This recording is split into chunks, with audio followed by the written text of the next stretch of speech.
So today's session would be a refresher kind of a session on differentials. Some kind of differentials we'll try to solve, and then some kind of integrals methods as well we'll try to solve. And then I will give you some brief on two-dimensional geometry, certain basics, that's it. Okay, fine. Fine. So there are certain formulas in differentials. So before going further, let me just explain you. Suppose if I have a curve, some y equal to f of x, y equal to f of x, some curve, y equal to f of x curve. So quite obviously everyone knows x we call it as an independent variable, y we call it as a dependent variable, the value of which depends on x, and also how we define the function f. Okay, now whenever there are some changes in x, correspondingly based on the definition of the function f, we'll have corresponding changes in y as well. It means if we have certain extremely small changes in x, we'll have corresponding changes in y as well. It all depends upon what kind of changes that we have in y. It all depends on the function, the definition of the function. Okay. Now, in this context, I don't want to go deeper into what are the limits, what is left hand limit, what is right hand limit, when do the limit exist, and what is continuity after that, and what is differentiability. I'm not looking after that particular element of the concepts of limits, continuity, and differentiability. Okay, that is something which you will be learning in due course of time, which you already know, in fact, for that matter. Okay. But as of now, today's session, I assume that the functions that we are talking here, f of x functions, the limit exists, they are continuous, and also they are differentiable as well. They are differentiable functions. Okay. Since when I assume that the function f of x is a differentiable function, whenever we have extremely small changes in x, corresponding changes you can always see in the dependent variable y. So there is something called as a slope or a derivative, which we call it as delta y by delta x. So it is nothing but for corresponding changes of delta x in x, what would be the corresponding changes in y, which are delta y. So we take it as a gradient, delta x, delta y by delta x. Now here there are multiple scenarios. One scenario is that the dependent variable y totally depends on the independent variable x alone. Only on x it depends. The other cases might be that z is some function of x's and y's also. In this context, we have two independent variables and one dependent variable dv. So any changes in x will be reflected in z, changes in z also. Any changes in y also correspondingly will have some changes in z. Okay. Therefore, the changes in z partially depends on changes in x and also partially depends on changes in y. Here also, when I say that there are certain changes in x, there will be certain changes in z, we call them as delta z by delta x, or similarly delta z by delta y also we can have.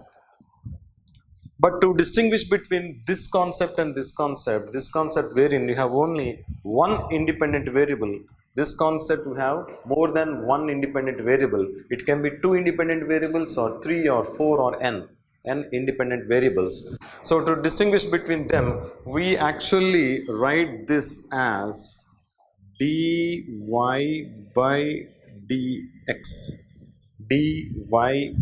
dx, which always tells us that the value of y or the changes in y totally depends on changes in x alone and nothing else.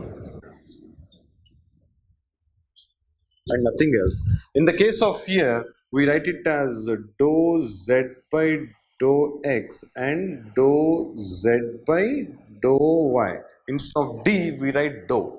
Whenever you see dou, it also always means that there is a partial derivative.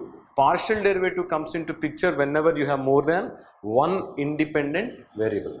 Quite obvious. We already know this one. Okay. I'm just trying to refresh you all guys. So whenever you have more than one independent variable, it also means that we are going to have partial derivatives. Partial derivatives.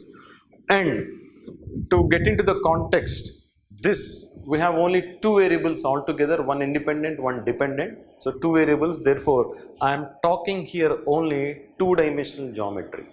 This is 2D geometry. When it comes to here, more than one independent variable, that means minimum two independent variables would be there. 2 plus 1, 3 variables. We are talking here three-dimensional geometry. If at all I have 3 independent variables, it means I am talking about fourth dimension.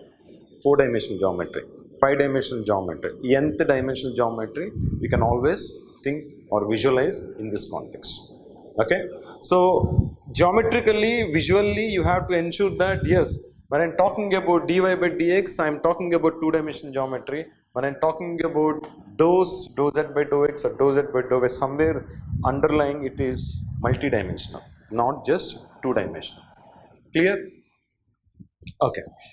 Now, if dy by dx, let us stick on to 2D geometry first. Later on, we can move on to partial derivatives as well. That's not an issue at all. But let us come back to this concept.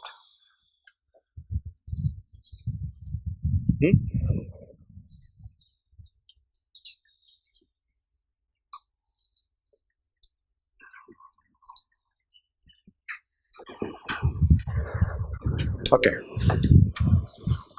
So now having said 2D geometry, we are talking about dy by dx alone. Okay. So there is only one independent variable based on which I have another dependent variable y.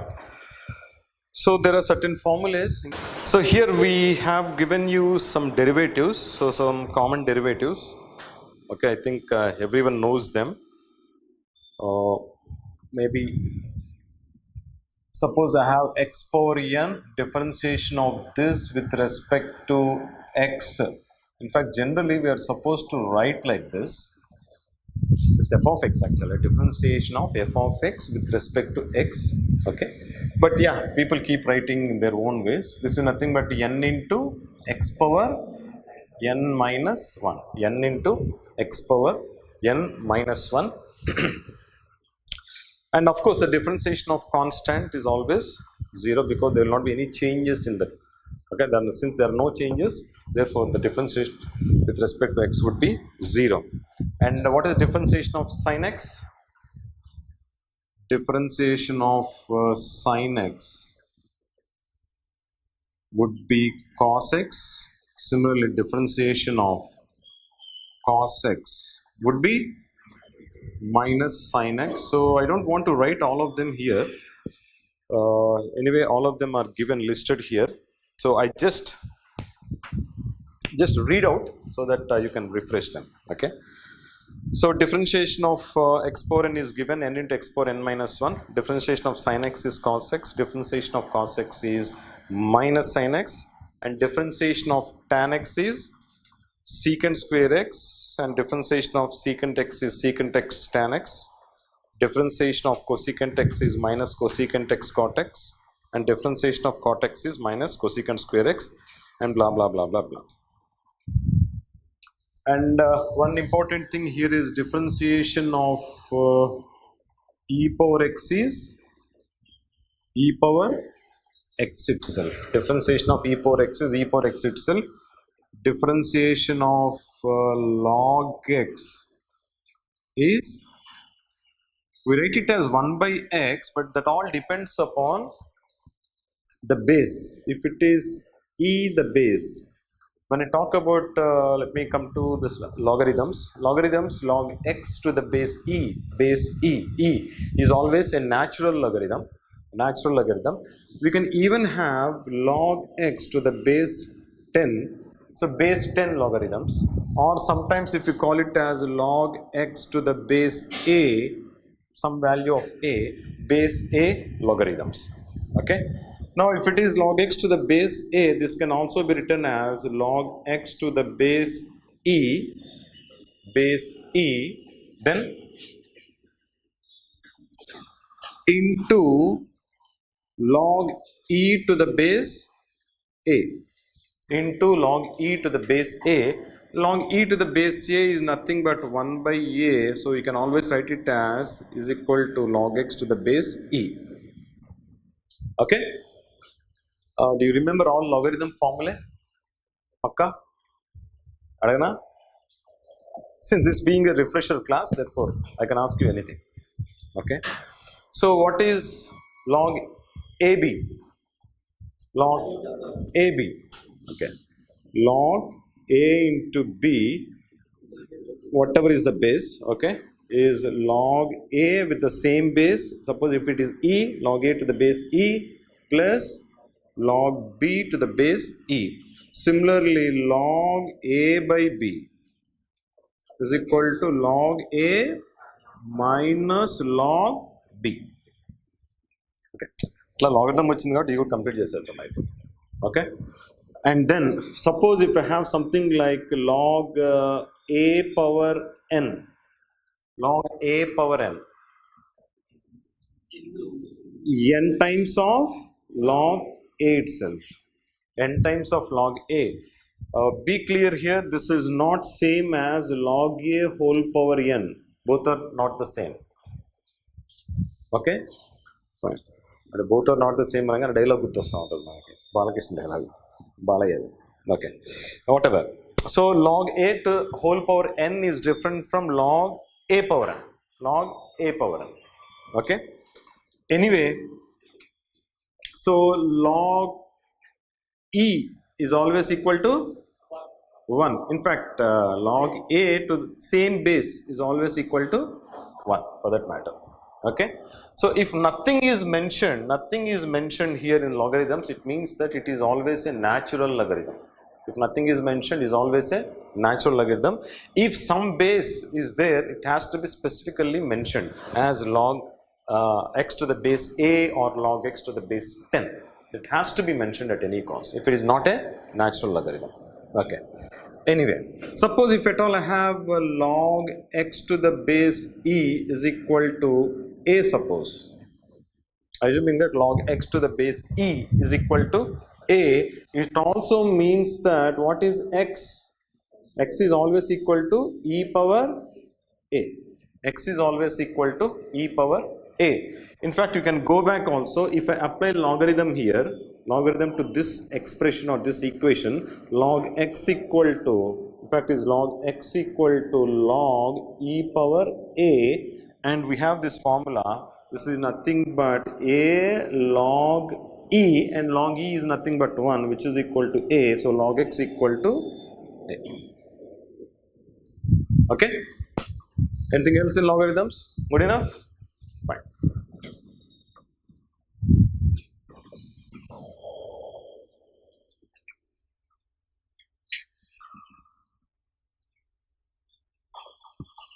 So basic logarithmic expressions are complete.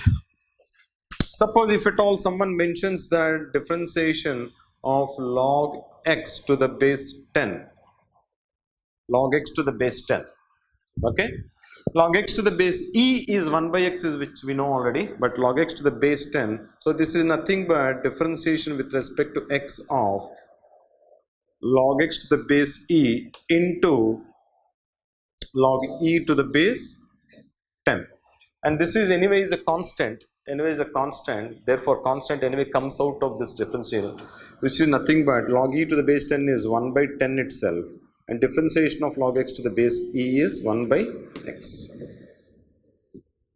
Sorry, 1 by log 10, sorry. Okay, 1 by log 10, right? 1 by log 10 into differentiation of log x is 1 by x. Clear? Right? Okay. Anything else that I need to mention? And differentiation of hyperbolic functions, you know them. All these things you know anyway. Okay? Okay. You take this. I will give you that. Okay. So all those formulas you can refresh in this document itself. But what I will do is, I'll go with some other basic properties of differentials. So differentiation of some function of x plus another function of x. Differentiation of some function of x plus another function of x is obviously equal to differentiation of f of x plus differentiation of g of x, plus or minus, even minus also it's the same thing.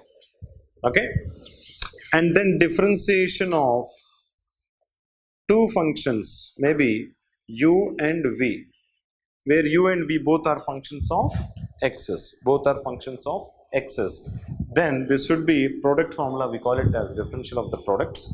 Now what is this? U into differentiation of v plus differentiation of u into v, uv formula. Sometimes we also write it as u into v dash plus u dash into v. So the dash is a shortcut form of a symbolic representation of differentiation with respect to x. Okay. Now the problem again, what comes in your exam is that, so if you have something like a df by dx, you are supposed to write df by dx. Okay. Now you will f of x, suppose. You have the habit of directly writing it as f dash of x. Or somewhere if you have dy by dx, you write it as y dash. Or higher order, d square y by dx square, you write it as y double dash. We generally has the habit of writing like that in short forms always. Or some people even write this as y1, this as y2. But this is not the universally acceptable representations. Nowhere it is given that y dash is dy by dx. We assume that, let us assume that dy by dx equal to y dash or y1. But whenever you use y dash or y1, you have to specifically mention that where y dash is equal to dy by dx or y double dash equal to d square y by dx. You have to mention in your answer. Without mentioning that, the evaluator will not know that y dash is dy by dx or y double dash is d square y by dx square. And one more thing, in whatever you write in your final examination, the evaluators, as I mentioned to you, they're all senior professors. Okay, they're all professors. Generally, they will be very senior professors. Okay, and they are from an academic setting. Academic setting means they are from any of the universities. Professor in a university is a very typical kind of a person, where since he is coming from academic background, not engineering background, none of engineers are going to evaluate your answer scripts. Engineers will accept y dash and y double dash, but academicians will never ever accept y dash and y double dash, unless otherwise you specifically mention y dash is so and so, y double dash is so and so. Is that clear? Okay. Right. That's how people lose marks. Instead of out of 10, instead of getting 7, if they get only 6 or 6.5, they don't understand why he or she is getting 6.5 or 6, because of these kind of silly mistakes that you do. Anyway, so this is product formula. Similarly, we have another formula, d by dx of u by v, which is v du minus u dv du by dx dv by dx by v square, or sometimes you also write it as v u dash minus u v dash by v square, to put it in very short forms. Okay.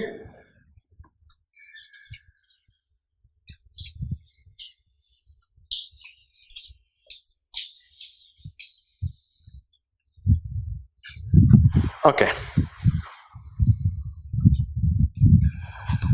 We'll solve some questions and then move on to further other areas.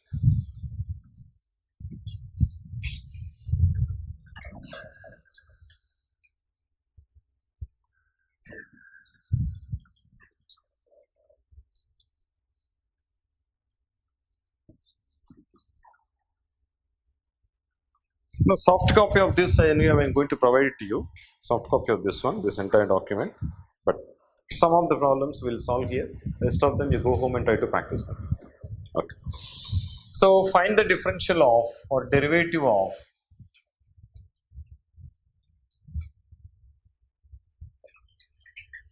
seven x power 4 minus 2x cube plus 3.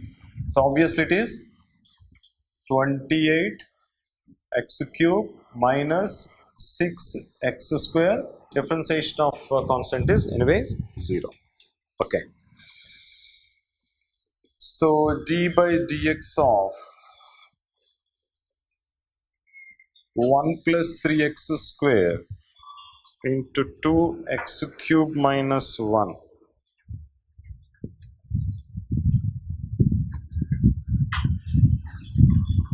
Awesome. Here also.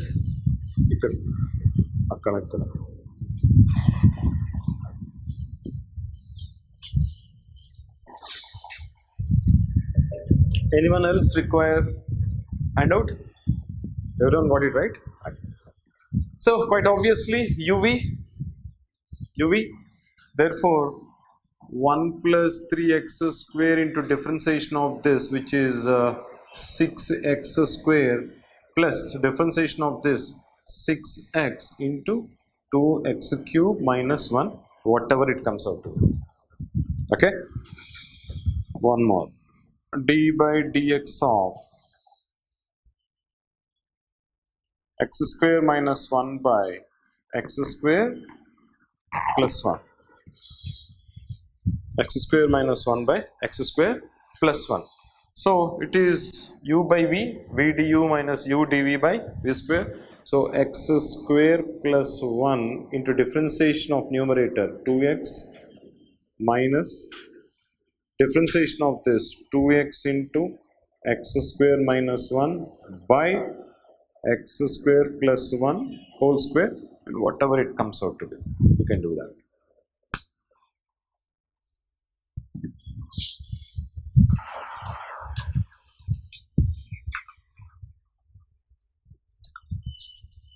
Standard formulae, anyway you are given all these formulae.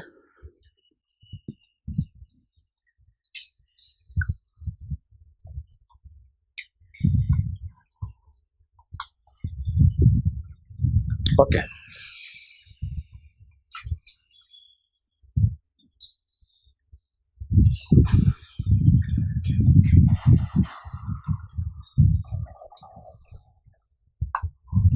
This call is on the times.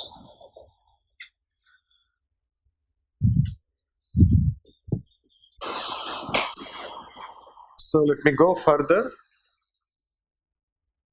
D by dx of tan inverse 1 plus x by 1 minus x.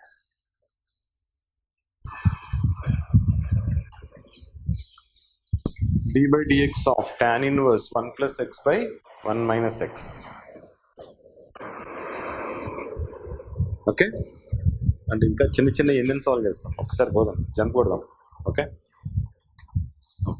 So generally what we do, I will treat this entire bracket 1 as suppose equal to y suppose. I am supposed to find what is dy by dx. Okay? Now if I put y equal to tan inverse 1 plus x by 1 minus x, this also means that tan y is equal to 1 plus x by 1 minus x. Now you can differentiate this one. You can directly differentiate this one. So differentiating this entire equation, what I get? What is differentiation of tan x, tan y? Differentiation of tan y. Secant square y into differentiation of y, which is dy by dx, because we are differentiating with respect to x, not with respect to y. Had it been only with respect to y that I am differentiating, then it would have been secant square y. Since I am differentiating with respect to x, it is secant square y into differentiation of y with respect to x, which is dy by dx, equal to differentiation of this u by v. ఏది నేను దీన్ని differentiate చేయట్లా, దీన్ని differentiate చేస్తాను.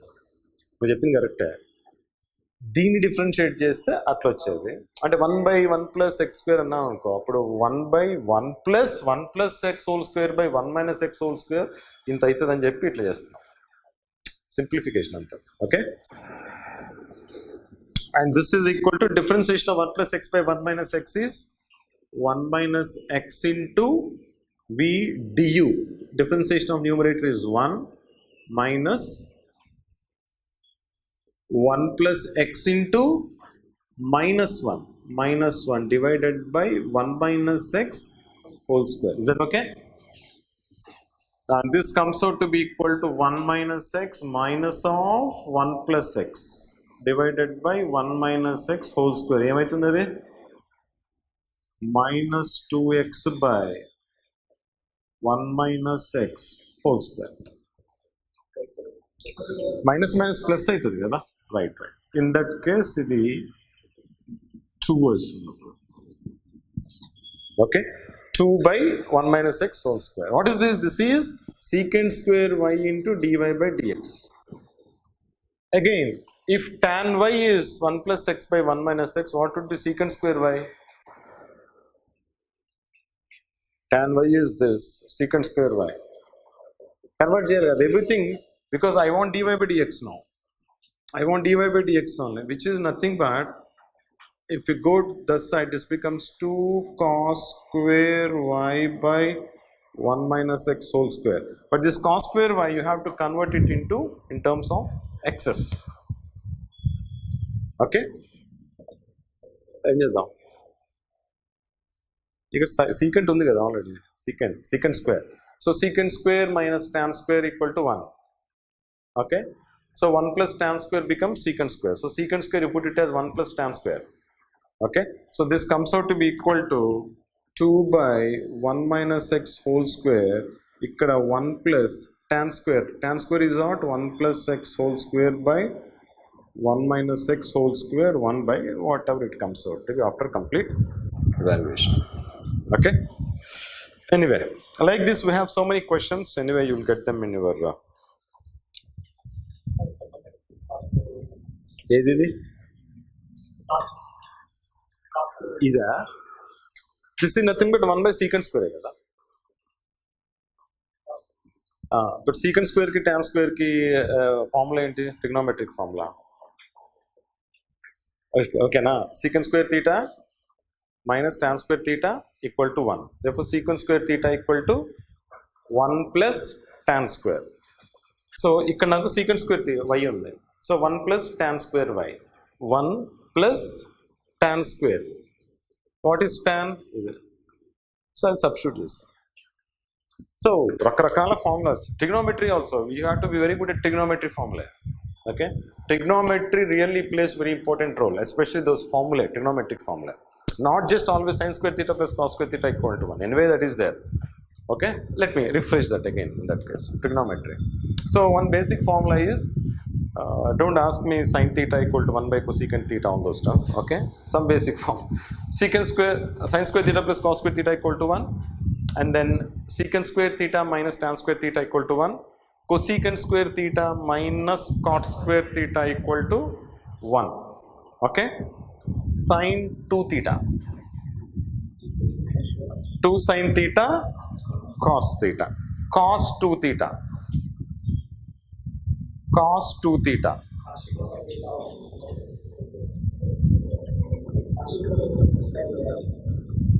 cos theta sin theta minus sin theta cos theta. Na sin theta చెప్పారు, cos 2 theta, cos 2 theta is sin square theta minus cos square theta. Sin square theta minus cos square theta. Okay. Cos 2, sir, correct. నేను మర్చిపోతాను, obvious మర్చిపోతాను నేను. Cos 2 theta, let me write it so that అది imprint అయిపోతుంది.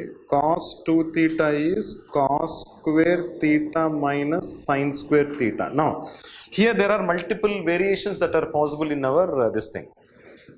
Cos square theta is 1 minus sin square theta, therefore 1 minus 2 sin square theta. Again, sin square theta is 1 minus cos square theta, therefore this becomes 2 cos square theta minus 1. Okay. Now suppose somewhere down the line, somewhere you might require to simplify this cos square theta. Suppose somewhere you need to integrate cos square theta. Integral of cos theta we know, but how to integrate cos square theta? Okay. In such cases, you might require to simplify this cos square theta. From here you will get cos square theta.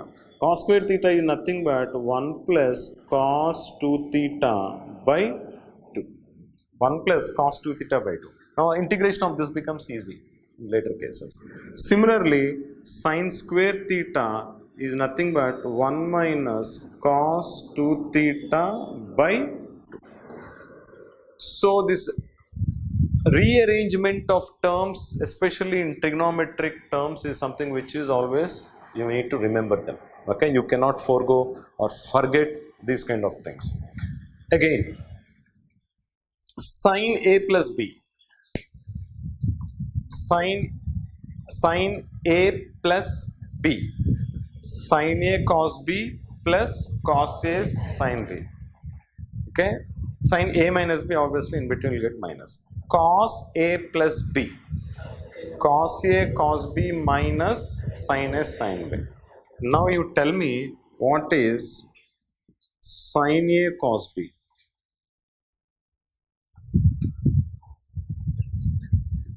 So basically 2 sin a cos b, we can always get it as sin a plus b plus sin a minus b. Sin a plus b plus sin a minus b is 2 sin a cos b. Therefore, whenever you have sin a cos b, is nothing but half of sin a plus b plus sin a minus b. Okay. Similarly, if at all I have 2 sin a sin b, 2 sin a sin b, this will be in terms of cos actually. So cos a plus b and cos a minus b, you need to work it out. So cos a plus b is cos a cos b minus a plus a. Cos a plus b in formula, cos a plus b equal to cos a cos b minus sin a sin b. Okay. Cos a minus b is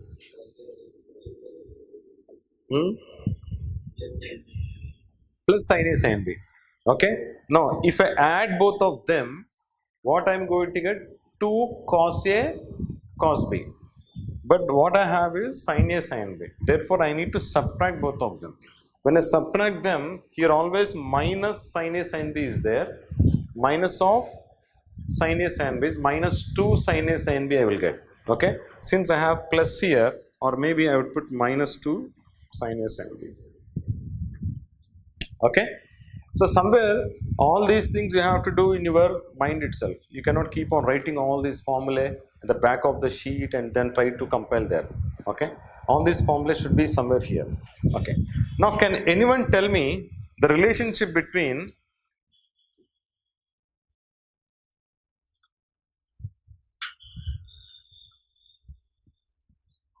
sir, what is tan 2 theta formula?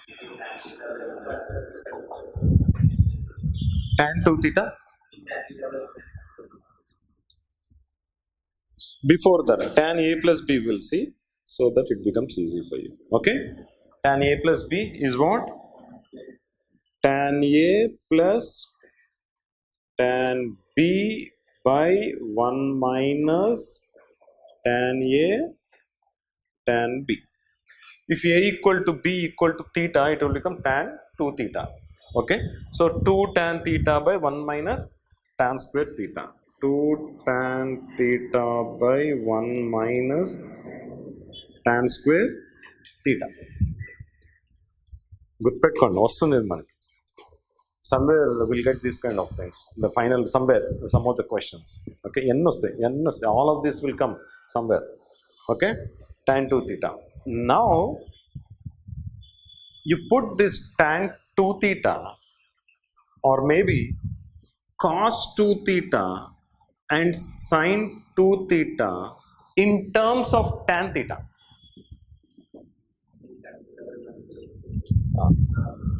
2 tan theta by this is 2 tan theta by 1 plus tan square theta. గుర్తు పెట్టుకోండి, పనికొస్తాయి ఇవన్నీ. Okay, cos 2 theta 1 minus tan square theta by 1 plus tan square theta. All these things you'll get them somewhere. Got it? Okay, my suggestion is, if possible, try to catch hold of your +2 level book. Okay, just once. Anyway, most of the things I'm giving you, some of them, if at all I miss something, just go through them. Just formulas, that's it, nothing else. Okay, just formulas.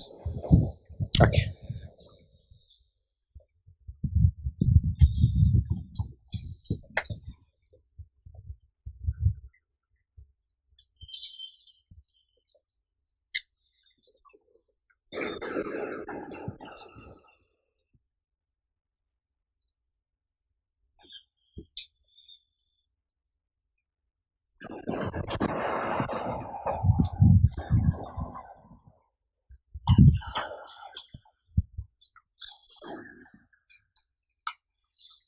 okay, so differentiations, whenever you have a parametric notation. Parametric, what is parametric? Parametric notations. So parametric notation means that not just y and x's and y's, there will be another parameter.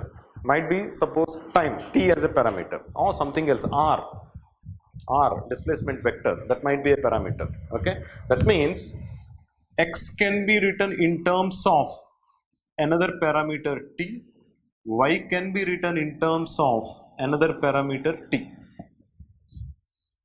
Okay, for example, it can be like a particle is passing through a curve. Some particle is passing through a curve, some curve. Okay, in a given time t, what would be its position in terms of x direction, in terms of y direction? Now substitute that t here, you'll get what is that x. Substitute t here, you'll get what is that y. That x comma y point you will get. So that you will get the displacement. The displacement is what? xi plus yj. R bar equal to xi plus yj in terms of vector notation. Okay, so in terms of vectors, R bar becomes xi bar plus yj bar. Now this is x is in terms of t, y also is in terms of t. Substitute that t, you will get that R bar, which is the displacement vector in terms of vector notation. And that's what introduce చేసేస్తాను. Okay, sir. Okay, anyway, so but whatever it might be, so what is dy by dx here? What is dy by dx here? So if I have to find out what is dy by dx, first I need to find what is dx by dt here, and also dy by dt here, and then dy by dx is nothing but dy by dt by dx by dt. So whatever is dx by dt, find it out. Whatever is dy by dt, also find it out and take one over the other. You'll get the gradient, whatever is dy by dx. Okay, fine. Take a question. Find the differentiation of x equal to a into t minus sin t, y equal to a into 1 plus cos t.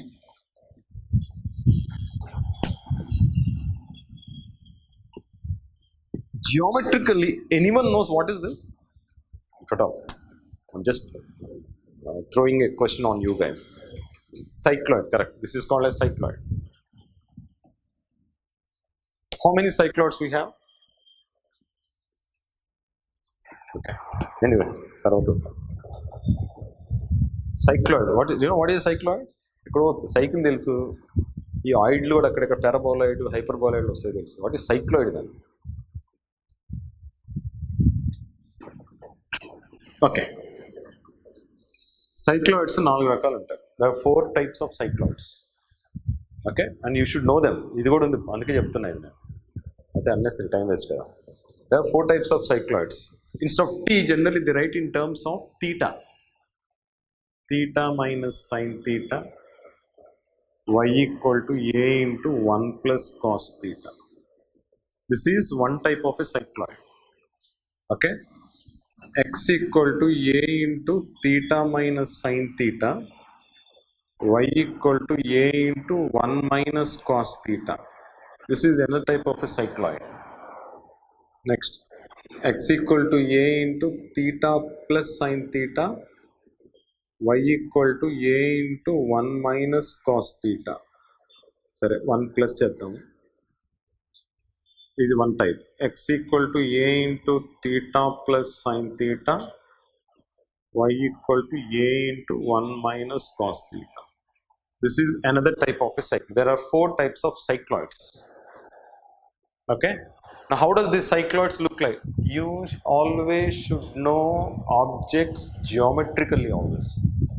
Even I was talking the other day, anything that you see somewhere, you should have that geometrical interpretation of that, geometrical visualization of that. Some of the basic things like this, if you know, then obviously you can easily understand how it looks like, and given a question you will understand what kind of an answer you will be getting. Okay, now cycloid.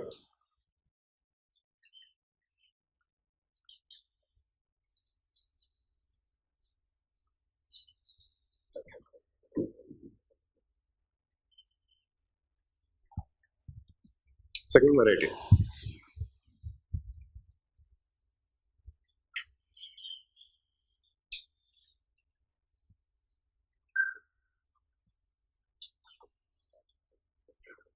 These are 4 cycloids.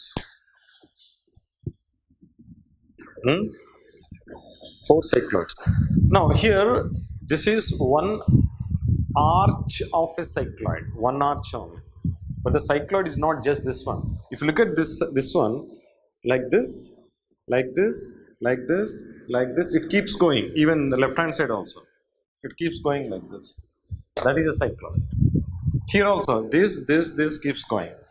In the case of this one, this, it keeps going.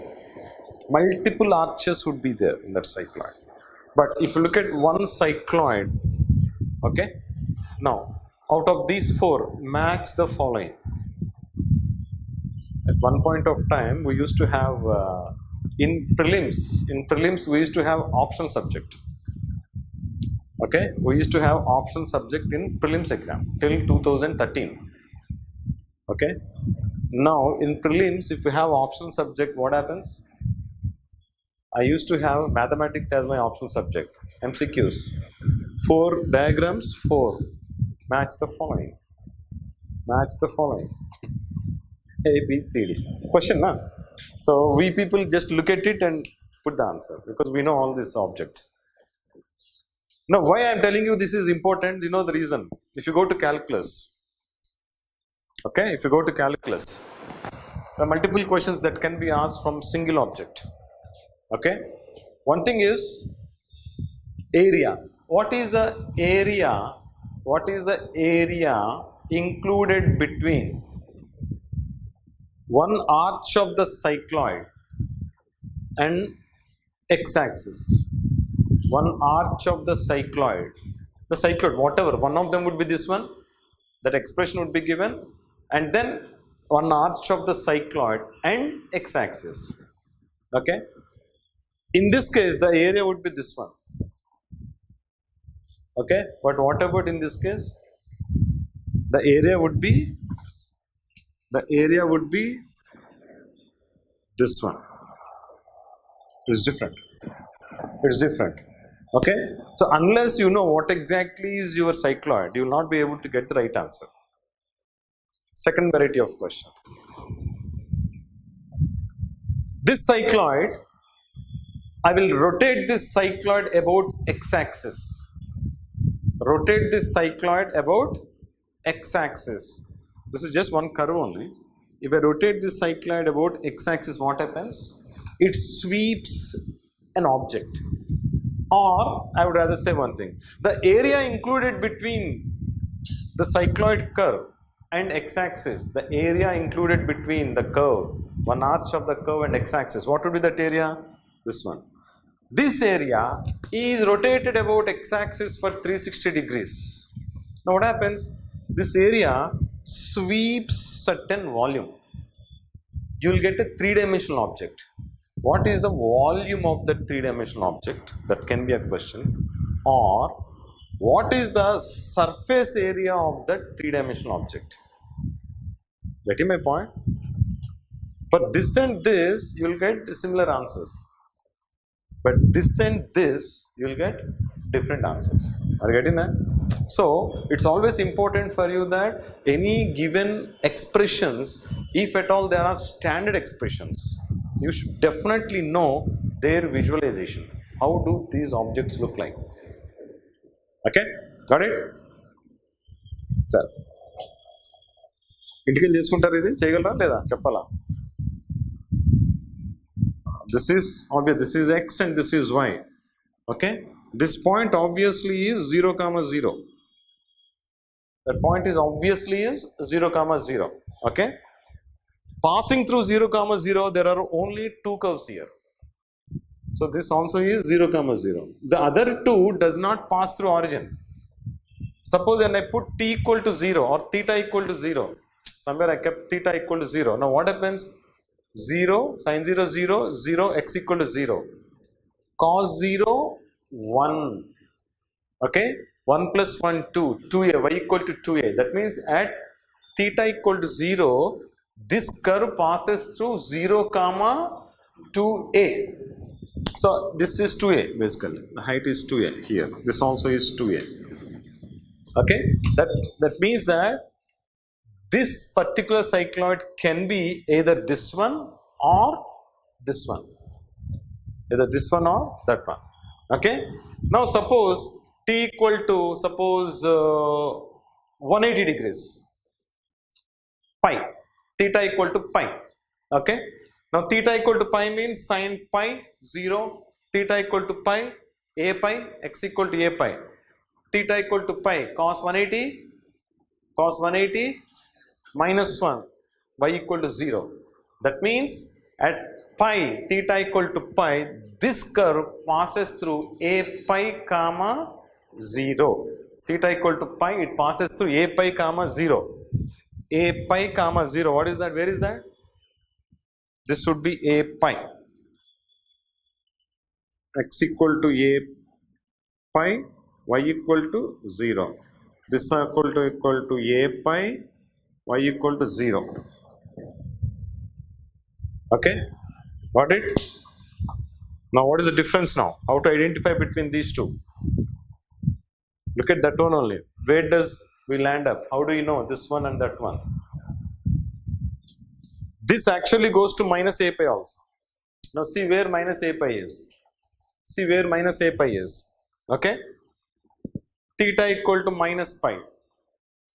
Theta equal to substitute minus pi, you'll get it. So the objective of knowing all these four along with all these four curves is that you exactly need to know which one is for what. This is for what, this is for. The match the following must be there for you. Without match the following, if at all any in advanced integral calculus, if at all any question is expected, then it would be somewhere here. Okay, I'm not moving further because it's waste of time in this context. Okay, anyway, what is the differentiation then? Dx by dt you have to find out, as well as dy by dt you have to find out. Now what is dx by dt? A into 1 minus cos t. What is dy by dt? Minus a sin t. Then dy by dx is nothing but minus a sine t by a into 1 minus cos t. Can you further simplify this? Can you further simplify this? This is equal to a gets cancelled anyway, minus sine t. I can write it as 2 sine t by 2 cos t by 2. Then what is 1 minus cos t? ఇందాక ఎక్కడ రాసాం కదా,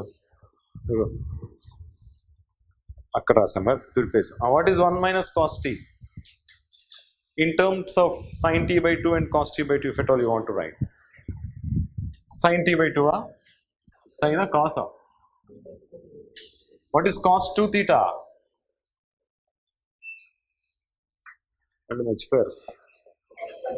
What is 1 minus cos 2 theta? Is nothing but same thing here also. So this comes out to be 2 sin square t by 2. 2 gets cancelled, 1 sin t gets cancelled, minus cot t by 2. So that simplification also is important. Sometimes from here you need to go to here, from here we need to come to here. So it all depends upon what you are going to do or what kind of question that is. Okay, fine. This is parametric notations. So many questions are there in parametric. You can go home and try to solve them.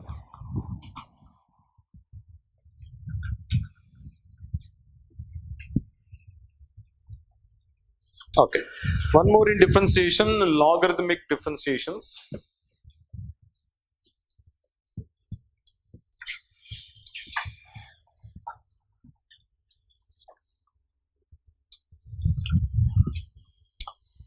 Logarithmic. Suppose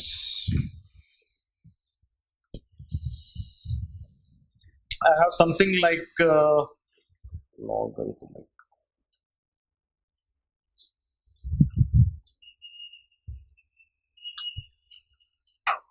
Suppose I have something like y equal to f of x whole power g of x. Y equal to f of x whole power g of x. So the best way of differentiating this is taking logarithm on both sides. Log y equal to log of this entire thing, which is nothing but g of x log of f of x. Now if I differentiate, log y differentiation is 1 by y dy by dx is equal to uv here g of x into differentiation of this 1 by f of x into f dash of x, where f dash of x is df by dx, okay, plus g dash of x into log of f of x, g dash of x into log of f of x. Okay, fine. అంటే ఇవన్నీ మనకు తెలియనివేం కాదు, but చేయాలి.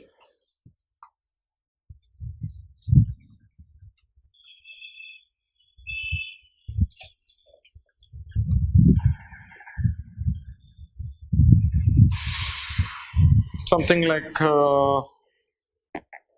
y equal to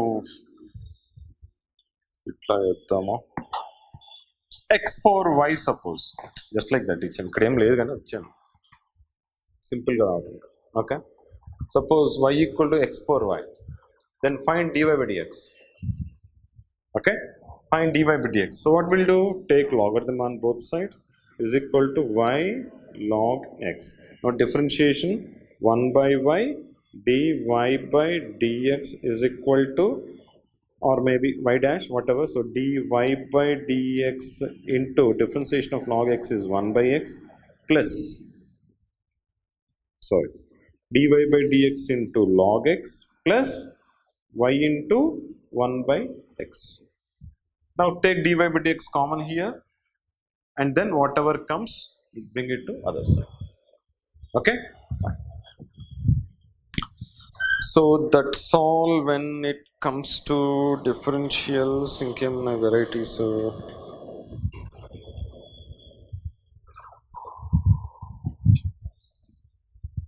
Same thing. One more question.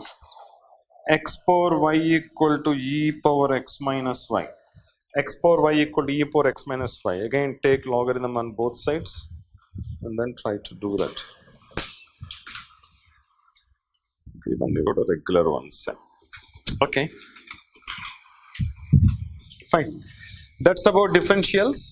Now let us come to integrals.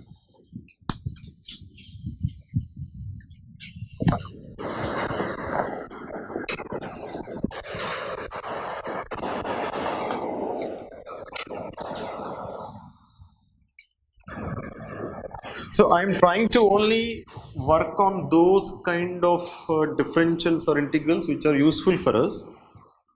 So there are so many other varieties which I don't think so are required in our kind of problems, civil services variety problems. Okay. So integrals, again, you have so many formulas that are given.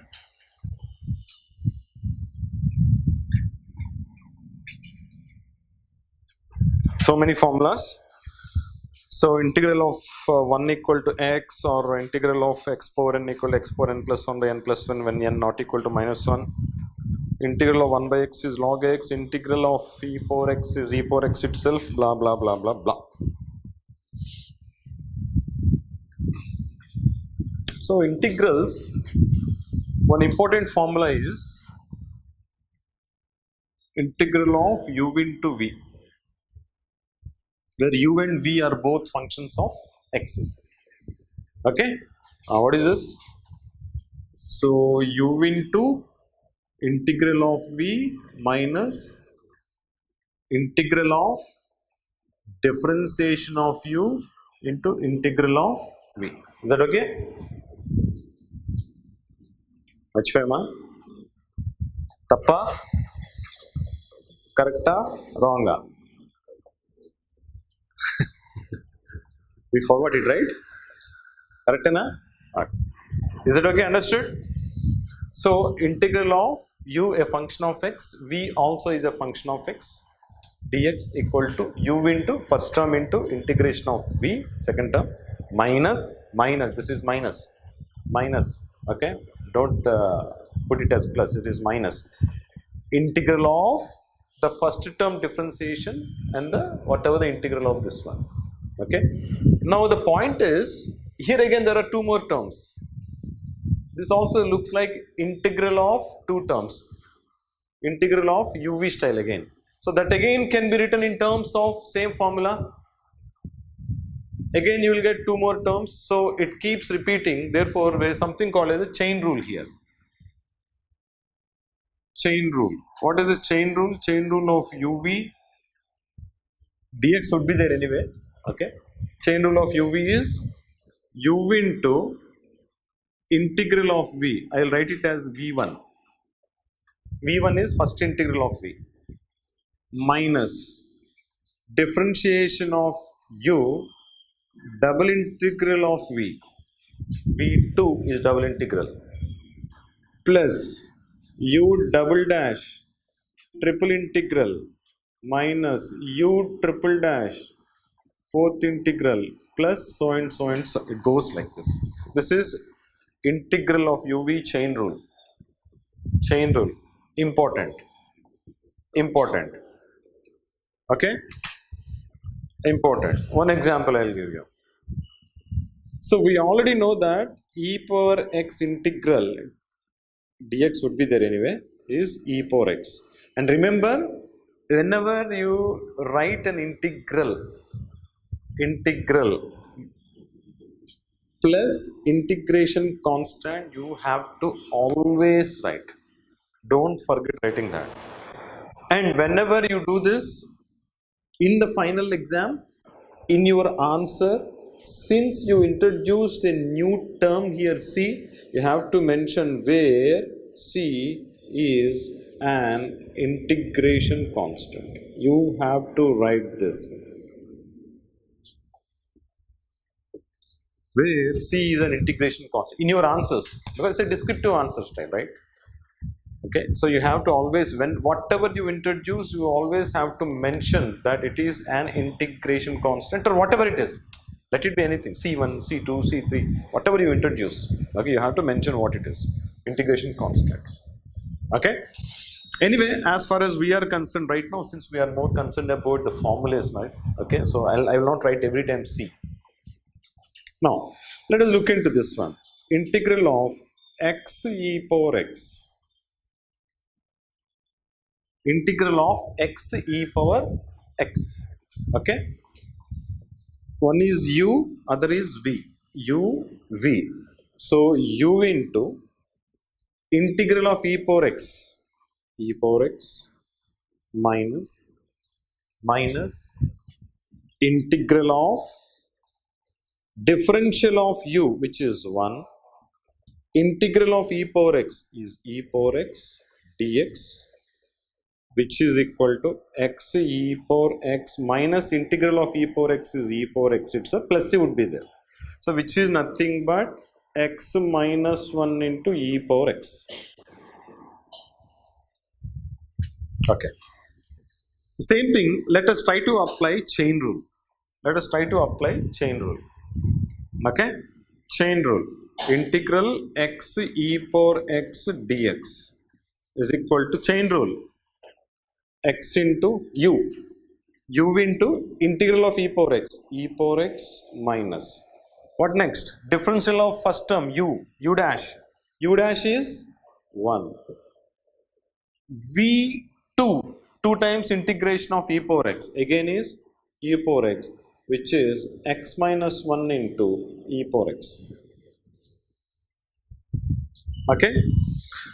Now the best part of e power x, whenever e power x is part of your, one of the product terms here in integrals, one of the product terms, the best part would be x into e power x dx. You have a shortcut. Always take e power x common. Whatever the function of x, always algebraic functions only. I am talking about algebraic functions. For example, x power n. Algebraic function x power n. E power x take common. Whatever the function x power n, put x power n minus differentiation of x power n. N into x power n minus 1 plus differentiation of this one. N into n minus 1 into x power n minus 2 minus differentiation of this one. N into n minus 1 into n minus 2 into x power n minus 3 plus so and so, minus so and so, plus so and so. Somewhere it will stop. Because after n differentials, n plus 1th differential becomes constant, 0. So it means that suppose I have x square e power x is there. X square e power x. Then take e power x common. Bracket x square minus differentiation of x square 2x plus differentiation of 2x 2. That's it. After that it's 0. Suppose x cube e power x dx is equal to e power x into x cube minus differentiation of x cube 3x square plus differentiation of 3x square 6x minus differentiation of 6x 6. That's it. Remember this one again. This keeps coming in your integrals. Okay, in ordinary differential equations especially this one keeps coming. Regularly it keeps coming. So at that point of time just look at this and write this one. That's it. Don't go with the formula again. Don't go with this formula or this formula. Don't go with these formulas. These formulas anyway there. But based on these formulae, we already got certain shortcuts. Then these are shortcuts. You have to remember. Suppose instead of e power plus x, you have e power minus x. Instead of e power plus x, you have e power minus x. So integral e power minus x dx is minus e power minus x plus c, or integral x e power minus x x into chain rule x into e power minus x by minus 1 minus differential of x 1 into integral of this entire thing e power minus x by minus 1 into minus 1 plus 1, which comes out to be this also minus minus e power minus x taken common x plus 1. So in the case of e power minus x, take minus e power minus x as common and write whatever is f of x here plus differential of this plus differential plus differential. So if it is x cube e power minus x dx, this is minus e power minus x into minus e power minus x into x cube plus 3x square plus 6x plus 6 plus 6. Okay, this keep coming in your integrals, in our kind of questions especially. Okay.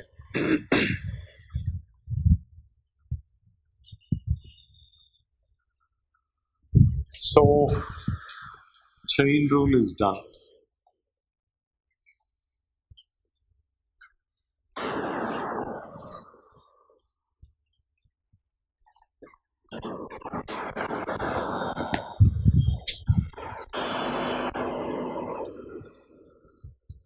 Of course, in integrals, there are most of the times you go with substitutions. So find the integral of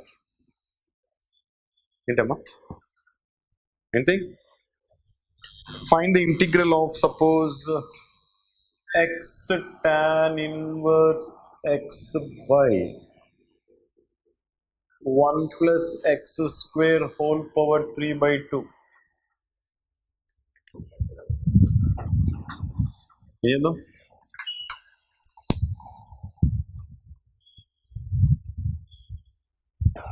What to do? Substitution. Substitution of what? Put x equal to tan t or tan theta, whatever. Okay. So dx comes out to be equal to secant square theta d theta.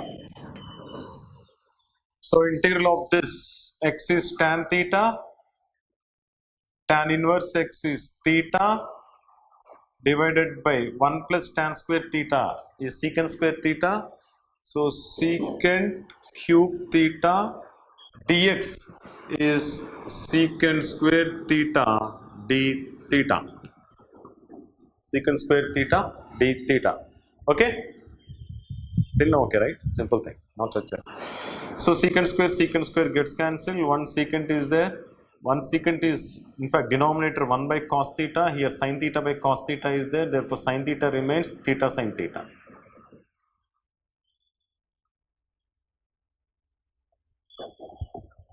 Theta sin theta. Okay? UV rule. Theta into integral of sin theta minus cos theta minus differentiation of theta 1 and integration of minus cos theta. Integration of minus cos theta is, integration of cos theta is what? Sin theta. Minus cos theta integral is minus sin theta. So minus sin theta, which should be minus theta cos theta plus sin theta. Now you cannot stop here. You have to come back. You have to come back with x's. Transform all these thetas into x's. So what is this? Theta is tan inverse x. Cos theta is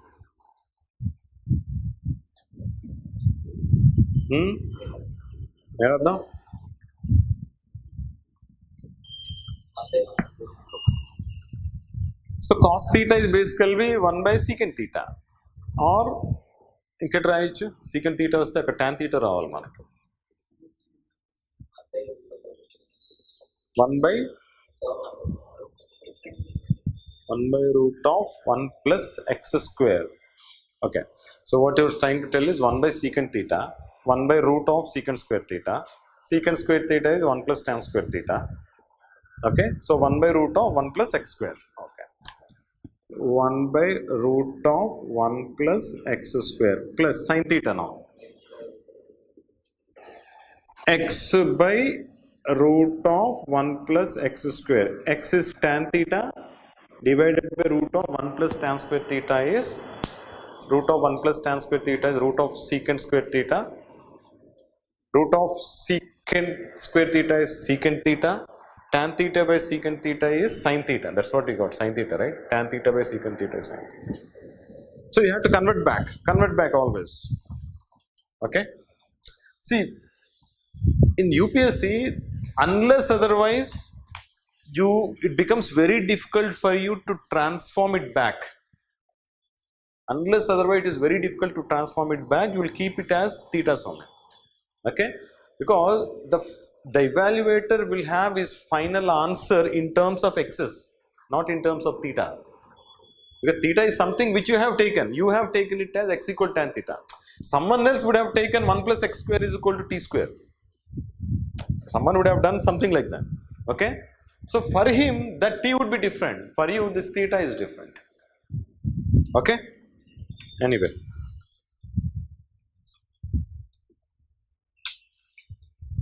So many examples. Okay, you can solve these examples at home. Anyway, I'll give you a soft copy of this. Another variety. It keeps coming. So 1 plus x square by 1 plus x power 4 dx. ఇంకొక రెండు models ఉంటాయి ఇంటిగ్రేషన్లో, which I want you guys to know. After that, I will go to 2D geometry. Yeah. Any idea?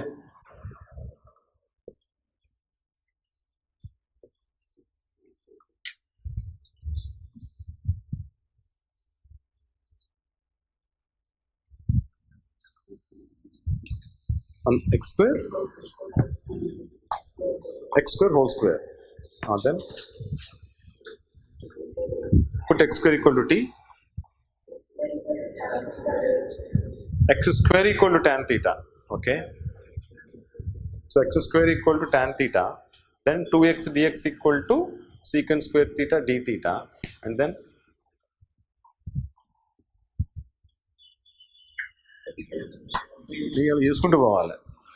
I will tell you another technique here. Okay. Right. Okay.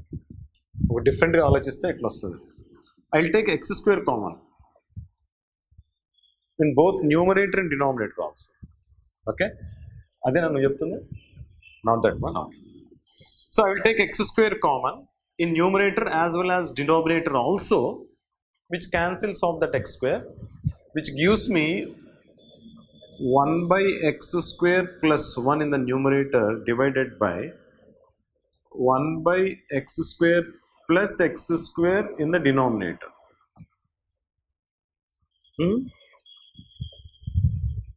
Okay. Inka unnecessary complicated chestunava. This is equal to integral of, okay, we'll leave like this.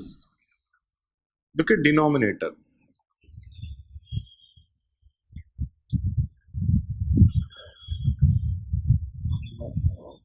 So 1 by x square, 1 plus 1 by x square. I'm just trying to see what is there in the numerator. The integration of this I'm looking at basically. Now, of course, the term which on differentiation gives me this one, which is x minus 1 by x.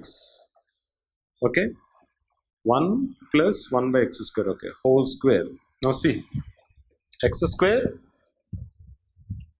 plus 1 by x whole square minus 2.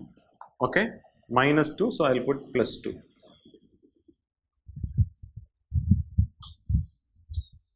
Okay, now put x minus 1 by x equal to t. Put x minus 1 by x equal to t.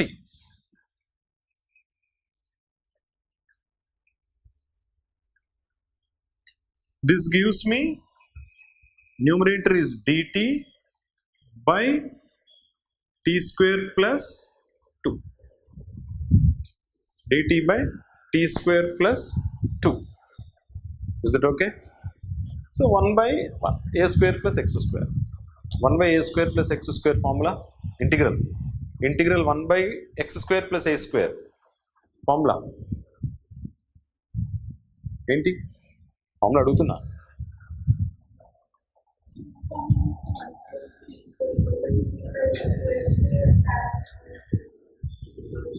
1 by a tan inverse. Integral 1 by a square plus x square or x square plus a square is 1 by a tan inverse x by a. 1 by a tan inverse x by a. So this is equal to 1 by a. What is a? 1 by root. A is root 2, 1 by root 2. Tan inverse t by root 2. And what is t? This. That's it.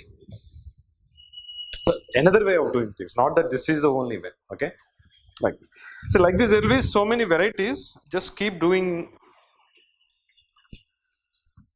the homework that I have given you. So many.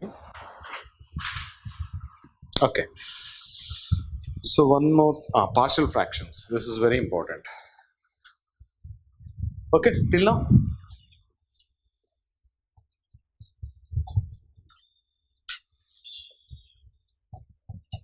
This partial fractions is very, very important as far as we are concerned, because most of the times when you solve a differential equation, you'll get some of these integrals.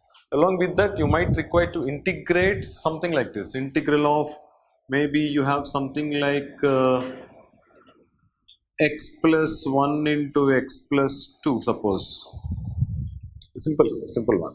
Okay, f of x is 1 by x plus 1 into x plus 2. Now this whatever 1 by x plus 1 into x plus 2, you convert into partial fractions. Some a by x plus 1 plus b by x plus 2 dx. What is that a and what is that b? How do you find? To find this a, the shortcut is, of course, you can both of them equate and find a, b values, but there is a shortcut. Every time you cannot spend so much time on equating both of them and trying to find the values of a and b. No. So in order to get the numerator of x plus 1, this is a term which is x plus 1, right? So I'm just putting this as 1 here, dx I will put it here for our convenience. Okay. So in order to get the value of a, first you close the corresponding term here. So what remains is 1 by x plus 2, and substitute x equal to minus 1, because x plus 1 is here. In order to find the numerator of this, close this x plus 1 here and substitute x equal to minus 1. So minus 1 plus 2 is plus 1, 1 by plus 1 is 1. So a is 1 here.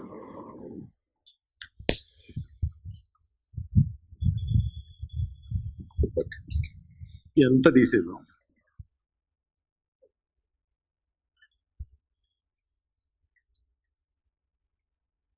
This is a. Okay, generally how would we solve this is, look at the numerators.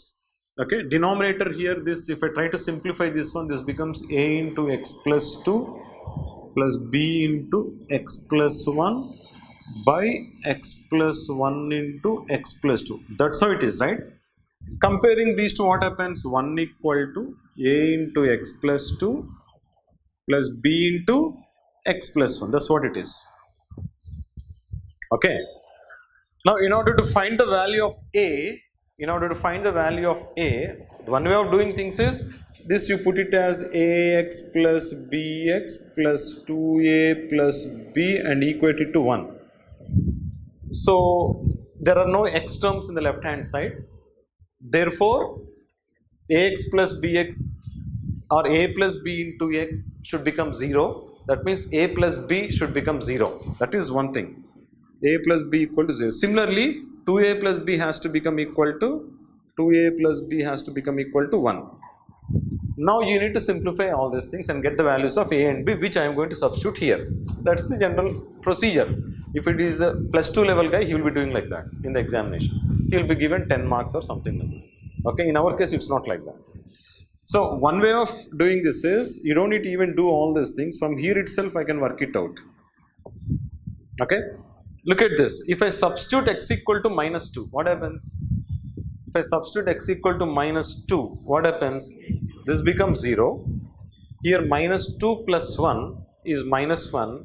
minus b equal to 1, so b comes out to be equal to minus 1. Got it?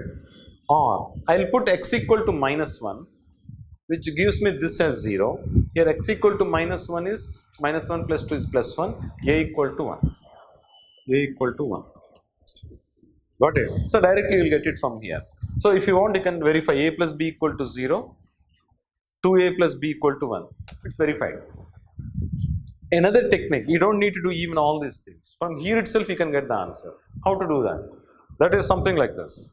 So what you have to do is, if I need to get a that is which is the numerator of x plus 1, then left hand side close x plus 1 and substitute x equal to minus 1.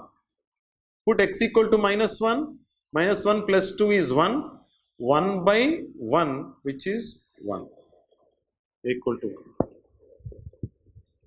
Now in order to get b, which is numerator of x plus 2 numerator, close x plus 2 here, close x plus 2, okay, and substitute x equal to minus 2, substitute x equal to minus 2, minus 2 plus 1 is minus 1, 1 by minus 1 is minus 1.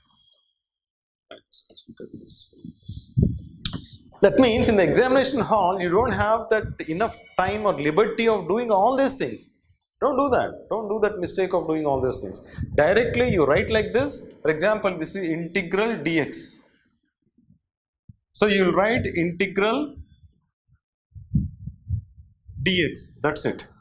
Directly you will write this step. You don't write any of these steps. Save your time always. Okay. Now from this, the integral would be obviously 1 by x plus 1 integral is log of x plus 1 minus log of x plus 2 plus c. That's it. Understood or not? So this partial fractions really plays very, very important role in your integrations. Okay. Okay. Suppose assuming that numerator you have some x plus 3 is there. I'm just giving another example. Numerator you have x plus 3 is there. Now these terms would change now. Okay.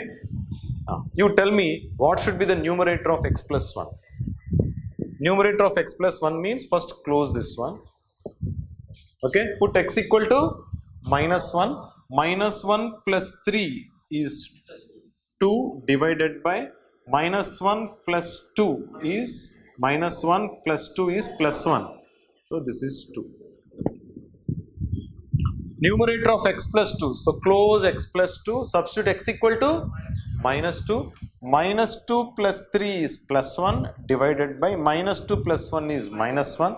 Therefore minus 1. That's it. Close. Done. Okay.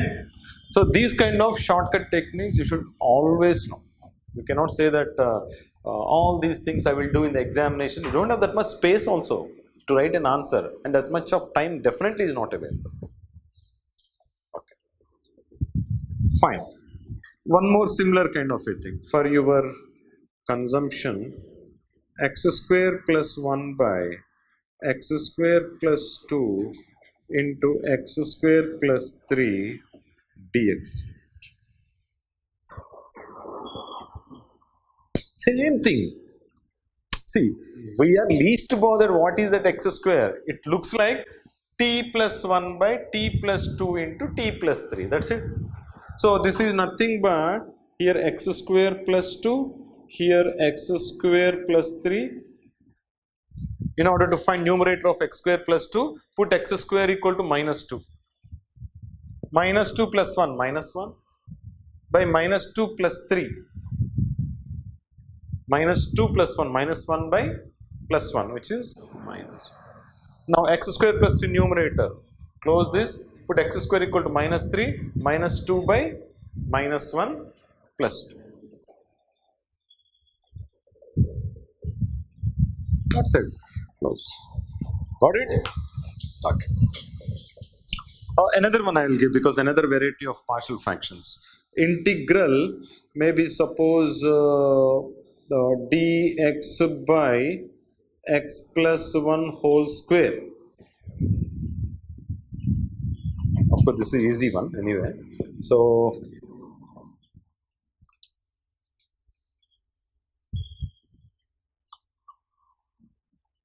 into x plus 2 also I will put, numerator I will put x plus 3. I'm trying to complicate, that's it. Okay. Now always remember one thing, whenever you have square terms here, square or cube terms, you will get extra term in your right hand side. This is nothing but a by x plus 1 plus b by x plus 1 whole square plus c by x plus 2. This is how you have to write the partial fractions. This is how you have to write the partial fractions. Is that clear? Okay. Now here are three things that you need to find out now. Okay. Now first, in order to find what is the numerator of x plus 1 or x plus 1 whole square or x plus 2. X plus 2 is easy here because only unique term is x plus 2. So close x plus 2 and substitute x equal to minus 2. 1 by 1. This is plus 1. This is 1. That's it. Got it? Okay. Now what next? If I close, but this is x plus 1 whole square, therefore x plus 1 whole square term is something which I am looking at when I substitute x equal to minus 1. Put x equal to minus 1, 2 by plus 1. So this is 2. This term is 2, but what about x plus 1? Numerator.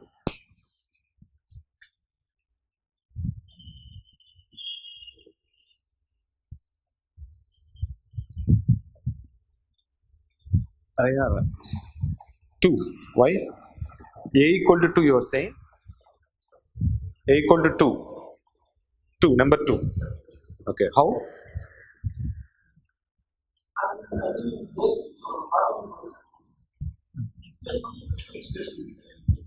X plus 1 and x plus 2? I'll tell very, very simple technique. This is not there, okay? We are talking only partial fraction. Simplest thing. This entire thing, put x equal to 0. It should match or not? Put x equal to 0. What happens? 3 by 1 into 2. 2. X equal to 0. A plus x equal to 0. 2 plus x equal to 0. 1 by 2. Got it? What is that? Why only x equal to 0? You can put x equal to plus 1, plus 2, plus 3, which is different from minus 1 and minus 2. You can, any value of x which is different from minus 1 and minus 2, you can always keep. Getting my point? Okay. So simplify things always. Always identify the simplest way of solving these kind of things. You should not waste your time here. The idea is you are not supposed to waste your time. Got it? Okay. So some more varieties of partial fractions, you can find them in the handout which I am going to provide it to you guys. And one last variety we'll discuss, because that is something which is just ticking my mind, that would definitely come in your questions. Where is that model? These are all partial fractions. I want the root ones, multiple factors. Oh, these things, formulas are the integral 1 by root of a square minus x square, square root of a square minus x square, all those stuff, anyway, you have them there.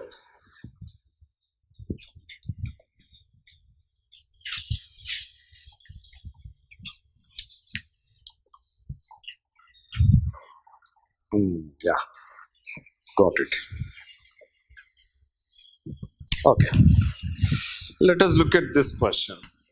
Integral of x by x minus 3 to root of x plus 1.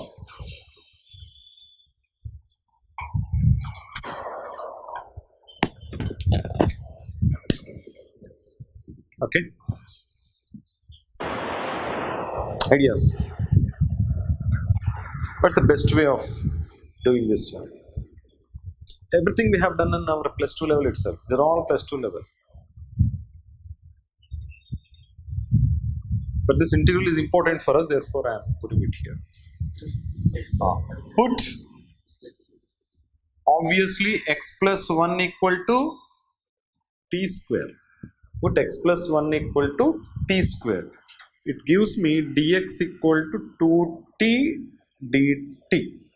Okay, so our integral becomes x is t square minus 1 divided by x minus 3. X minus 3 is what? T square minus 4, because t square is x plus 1, minus 4 is minus 3, and then root of x plus 1 t square, this becomes t dx equal to 2t dt. Is that okay? All? So tt gets cancelled, 2 remains. Integral t square minus 1 by t square minus 4 t plus 2 into t minus 2 dt. Partial fractions. Partial fractions. Got it? Partial fractions. That's it. Or if you are very good at integrals, one more thing you can also do. This is a partial fractions, easy one. Or else what you can do is to numerator you write it as t square minus 4 style. Minus 3 plus 3. So t square minus 4 already there in the denominator. T square minus 4, which is 1, plus 3 by t square minus 4 dt. Okay, but you should know what is the integral of 1 by x square minus a square. It's there. 1 by 2a log of x plus a by x minus a, whatever, we'll get later. Understood? This is one variety where you will put the square root term x plus 1 equal to t square. There would be another variety also. Just hold on.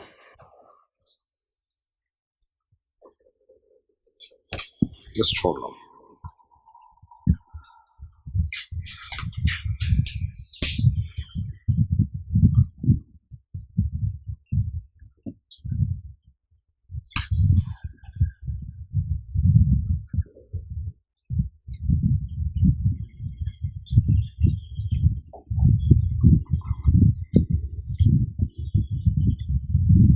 X plus 1 equal to 1 by 2. Okay, take this one. Another one. This also is important because one of the questions will get this one. Integral 1 by x plus 1 into root of 2x square plus 3x plus 4 dx. One of the questions I have seen, of course there are one of the models. Okay, if you know this one, it becomes easy later. Okay, there is a difference between this and that. Here, had this been maybe x square plus 1, the square root term is x square plus 1, okay, higher degree, then it looks like that. In that case, in this case, we have kept x plus 1 equal to t square, but in other variety, you have to put, any idea? 1 by t. 1 by t. Put x plus 1 equal to 1 by t. This is important. Okay. Now what happens? This also implies dx is equal to minus 1 by t square dt. Okay. This gives me the integral as 1 by x plus 1 is 1 by t root of. Okay. Now what? X square is 2 times of 1 by t minus 1 whole square plus 3 times of 1 by t minus 1 plus 4 inside the square root dx into minus 1 by t square dt. A little bit complicated, but yes, we have these kind of questions. That's the reason I'm trying to cover this.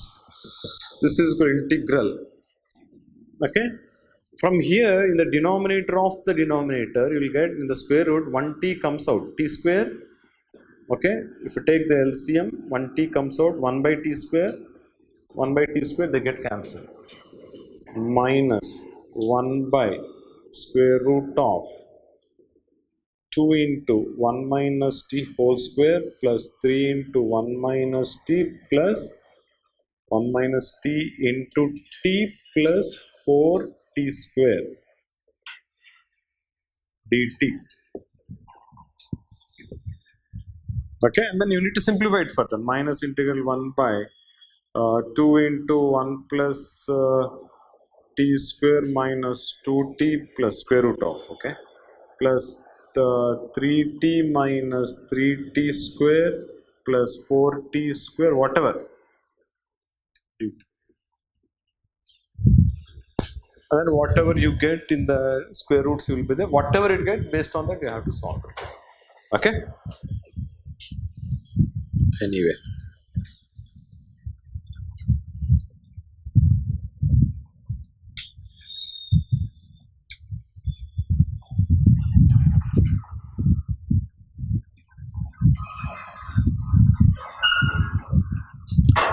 Okay, I'll do one thing. This comes out to be, because let me complete this one. Square root of 3t square minus t plus 2. Okay. How do you solve this?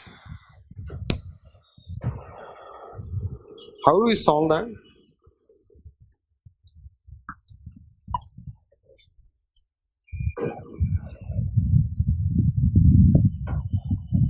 Factors. 3t squares. Factors చేసేద్దామా? Factors చేస్తే denominator లో square root లో ఉంటాయి factors.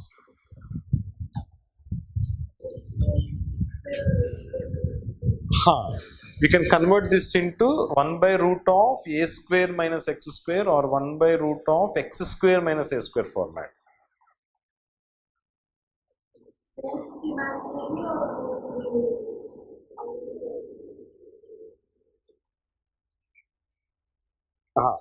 దాన్ని బట్టి మీకు sine ఇన్వర్సా సి లాగరిథంలో log of x plus root of a square minus x square అట్లా వస్తుంది. x square minus a square. Hyperbolic laws. So in order to get into these kind of things, look at this. It's called minus integral 1 by. Okay. Take 3 common.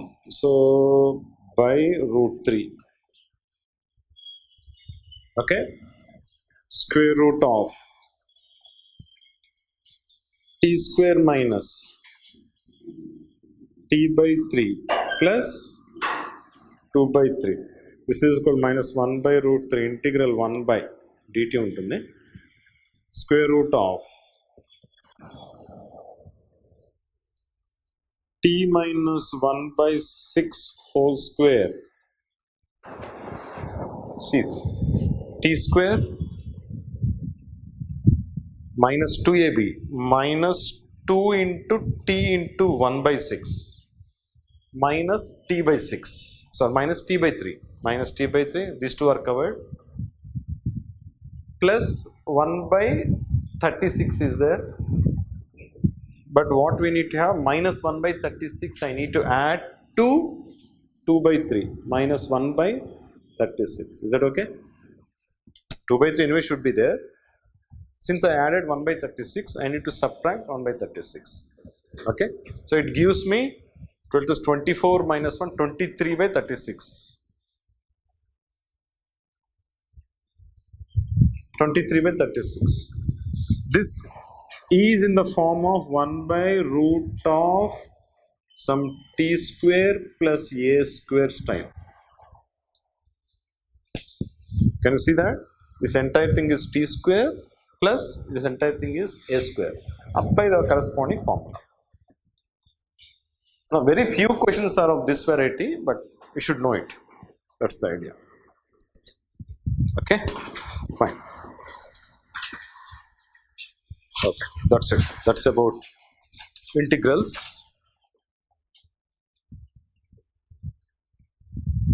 A very few minutes I will spend on 2D geometry as well.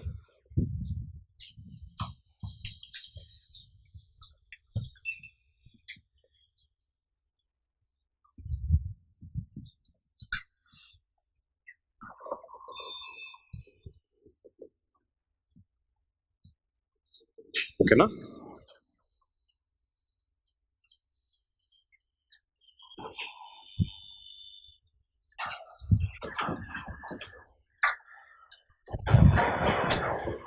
Okay. So certain basics of 2D geometry.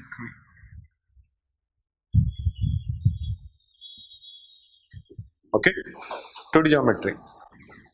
So first thing in 2D geometry is straight line.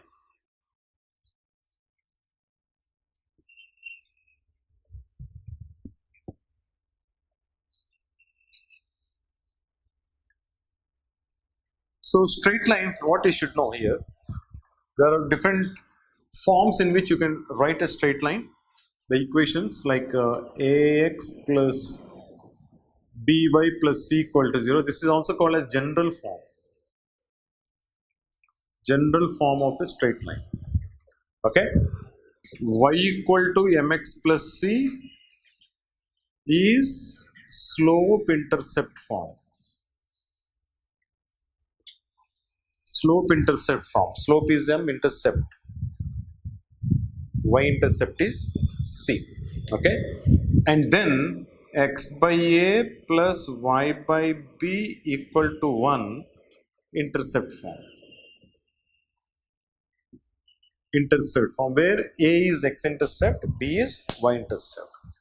Okay, that's it. You don't need to know much beyond that. Okay, rest of the things we'll work it out. 2. Pair of straight lines.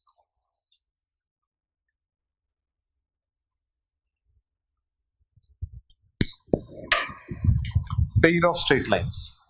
Okay, now ax square plus 2hxy plus by square plus 2gx plus 2fy plus c equal to 0. Pair of straight lines means a straight line like this, another straight line like this, they multiplied together is a second degree equation. If that second degree equation looks in the form of this one, ax square plus 2hxy plus by square plus 2gx plus 2fy plus c equal to 0, those two are pair of straight lines. Okay. If this has to represent pair of straight lines, then delta, there is something called as delta, should become equal to 0. What is the delta? What is the delta? The delta is, anyone? What is the delta? Formula. Slope? No, not slope. Two straight lines, parallel or intersecting straight lines, whatever. It's a product of these two straight lines. See, every straight line has its own slope. Okay? So the delta is not slope. Some expression. What is that expression? ABC plus 2fgh minus af square minus bg square minus ch square. That becomes equal to 0. Then we call that expression represents pair of straight lines. Pair of straight lines. Okay? It's gone already. Way back, right? Refresh yourself. Remember this. It's important. Okay, it's important. If it's not important, I would not have covered this here in this class. You should know this. Okay. Next, if it is difficult for you to remember this one, this is also is a determinant. A H G H B F G F C. It's nothing but the same determinant. The determinant of this gives me that one. Okay? You have to remember, there is no other way out. You cannot say that, no sir, I cannot remember. I am sorry. I'm sorry. Okay. So the angle between them, theta is equal to tan inverse, because there are two straight lines. If they're parallel, it's okay. If they're not parallel in 2D geometry, the two straight lines are not parallel, they definitely have to intersect. There is no other way out. Three-dimensional is a different story. We have another scenario. Okay, in three-dimensional geometry, what happens?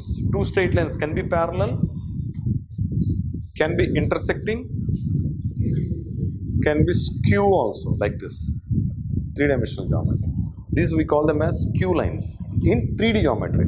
But 2D geometry, we have only two scenarios: parallel or intersecting. That's it.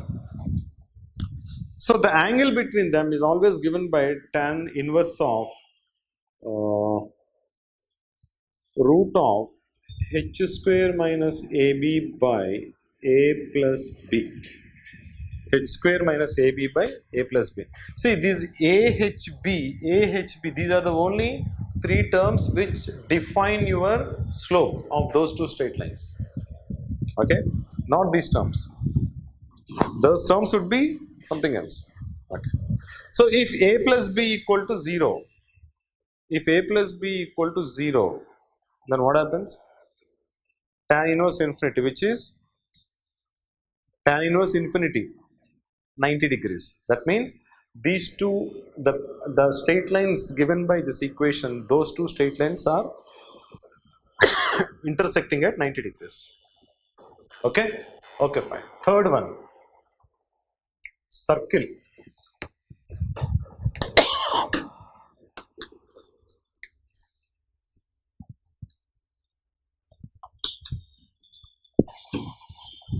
Circle. So the general equation of a circle is x square plus y square plus 2gx plus 2fy plus c equal to 0. For a circle, there are certain basic things. The coefficient of x square and y square have to be same, and there should not be any x into y term. This term should be missing. H is equal to 0 always for a circle. Okay? Anyway, this is also called as general form. Next, x minus a whole square plus y minus b whole square equal to r square, where the center is a comma b and the radius is r, obviously. Okay, in this case, what would be the center? Minus g minus f is the center, and radius is square root of g square plus f square minus c.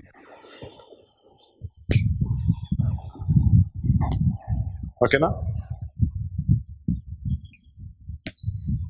మర్చిపోయి ఉంటాము, but గుర్తుపెట్టుకోవాలి కూడా. If you don't remember these things, we cannot even, not even single step you can take forward. Okay, very important. Okay, these are circles. So we have pair of circles also. Pair of circles generally would be like two circles. It can be like this, or it can be like they are touching each other, or they might be intersecting circles, or there might be a circle which is inside another one, or a circle which is like this. So varieties would be there. That's okay. So that's not a big thing. When it comes to circles, we have tangent lines of the circle. How to express a tangent line? Suppose there is a point here which is x1 comma y1. The circle equation is this one. Okay, we call sometimes circle as like this, S, we represent it. Okay, now the tangent line here would be something like this. This in fact is nothing but S1 equal to 0. S1 means what? Xx1 plus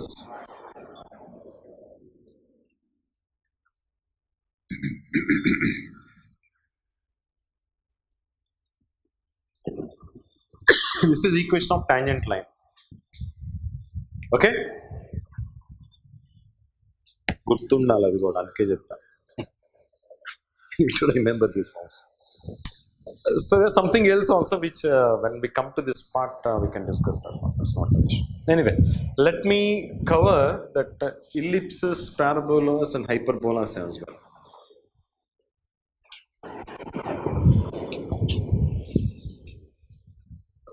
Conics. Conics. What are conics? What are conics?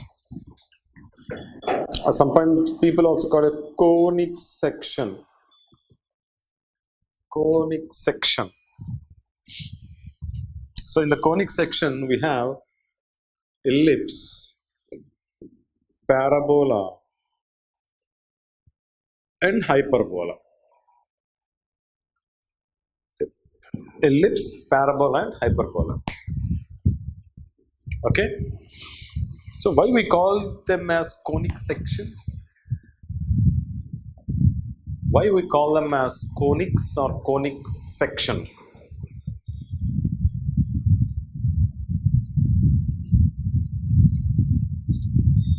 It's nothing but if you take any right circular cone when it is sectioned by a plane, different ways that you can section the cone. Different surfaces are formed. Each of the surface represents one of them. Even circle also is a conic section, for your kind information. For example, suppose I have a cone like this. This is circle here. Okay, it's a circular cone. It's a right circular cone. Suppose this is a base. Base in fact will be in a plane. Base would be in a plane. Okay. For example,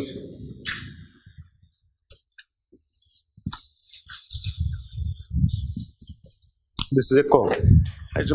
This is a plane, suppose. Okay, right circular cone. Okay, plane. Plane, it's a circle. Okay. Parallel to the plane, if I intersect this cone, so I consider another plane which intersects this, parallel to the base circle, intersects it. What we get here is what? Circle. The center of the circle would be on this axis. Now if that is origin, suppose it looks like x square plus y square equal to r square. Okay. Now instead of like this, if I intersect this like this, inclined to the axis, okay. Here it is the, what I get is an ellipse. It looks like x square by a square plus y square by b square equal to 1. Okay, x square by a square plus y square by b square equal to 1. Now there is another section also. Parallel to this slanting line, if I intersect it, what I am going to get is called as a parabola. Parabola looks like y square equal to 4ax. This is parallel to the slanting line.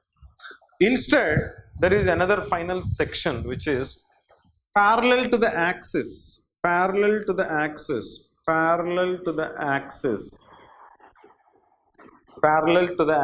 If I intersect, I'll get something called as a hyperbola. It looks like x square by a square minus y square by b square equal to 1. X square by a square minus y square by b square equal to 1.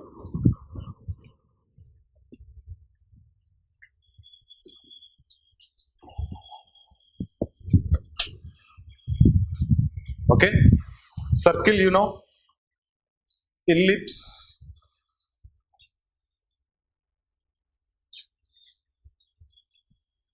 x square by a square plus y square by b square equal to 1. This length is a, this is b. Okay. Now the ellipse has something like called as, there are 2 points here. These are called as Suppose A and B, these are called as foci. These are called as foci. It has got its own properties. Okay, I'm not going deeper into those properties. And this 2A is called major axis.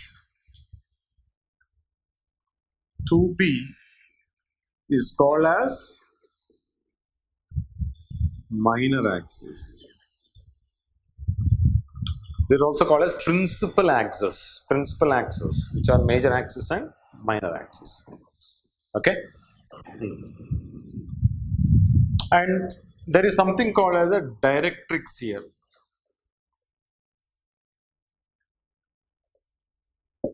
Directrix. Okay.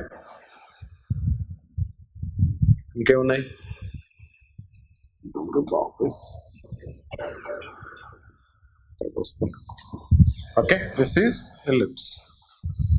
Let us go to parabola. See, how do ellipses form? Inclined to the plane, the base plane. Okay, so that we'll get this kind of a section. Parabola looks like y square equal to 4ax. It looks like this. This is y square equal to 4x. It also has got a focus. This has two, therefore I call foci. So it has got only one focus.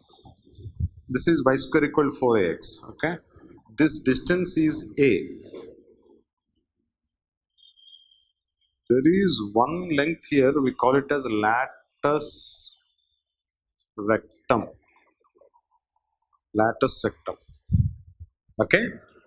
So this is a comma 2a. This point would be a comma minus 2a. This obviously is 0 comma 0.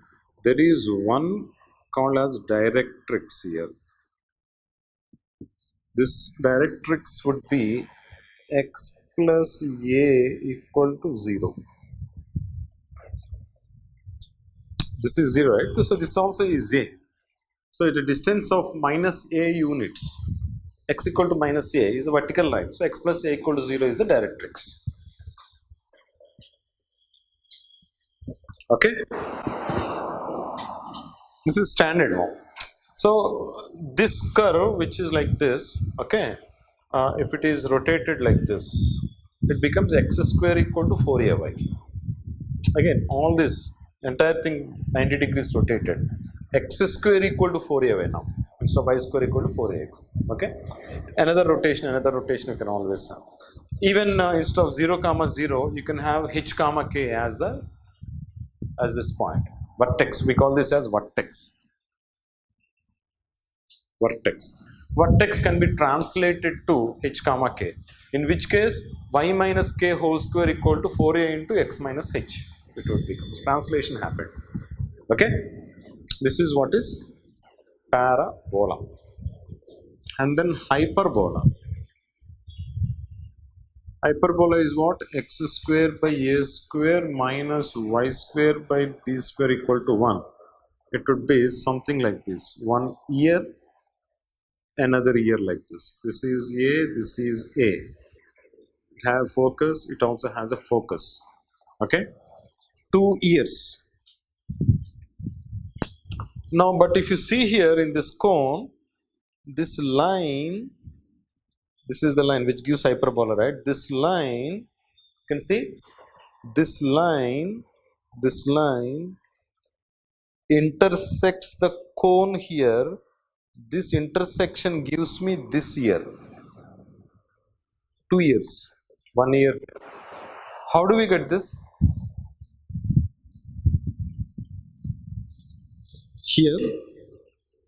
Here gives another one. No.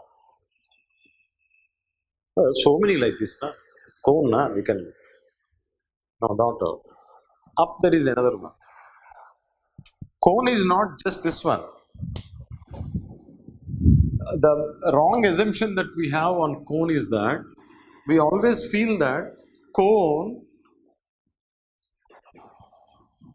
is only This one is cone. No, cone actually extends like this.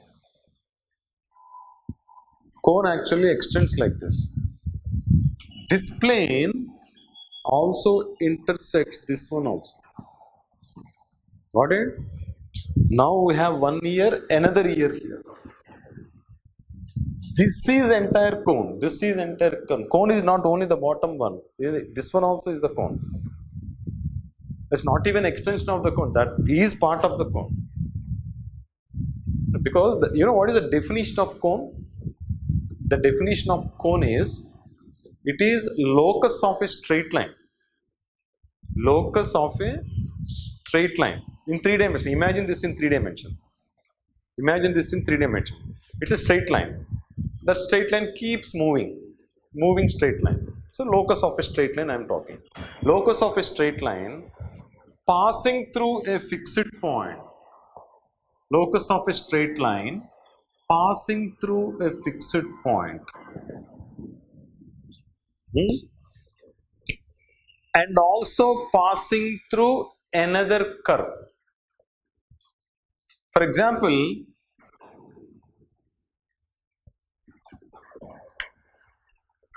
straight line passing through a fixed point and also passing through another curve here. So base I have some curve. I have a fixed point. So I have a straight line passing through fixed point and also this curve. This is called base curve. Okay. Now this line passing through the fixed point, this is fixed here, fixed here. The line is moving. How is it moving? It is moving along the passing through this curve. If suppose this curve is a circle, then you will get a circular cone. If this curve is an ellipse, you will get an elliptic cone like this. Getting that?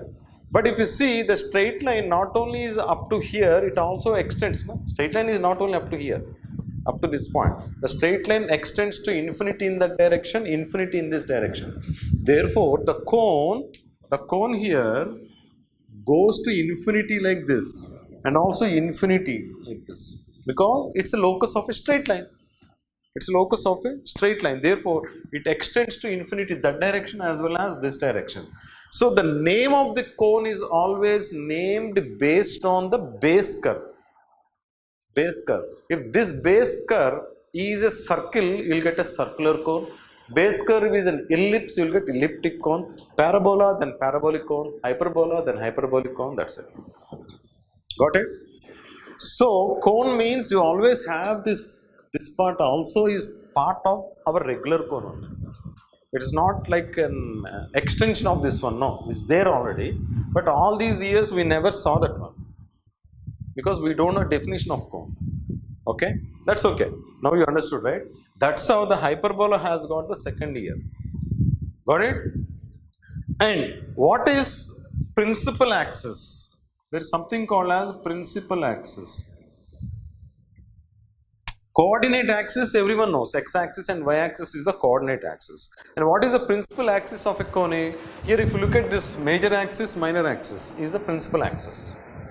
Because the principal axis might not always coincide with the coordinate axis. The principal axis, I can rotate this one, entire image. Then my principal axis of this ellipse is different from coordinate axis. Okay, might be that this entire thing I will shift to some other place. Instead of 0, 0, I will shift to some h, k, in which case my principal axis is different from coordinate axis. Okay, but this expression, the principal axis is exactly coinciding with the coordinate axis. Here also the principal axis exactly coinciding with the coordinate axis. So all these conics has a principal axis. Got it? That's it. Tangents and all those stuff again is the same thing. S1 equal to 0 is a tangent always. Got it? Any more questions? Done?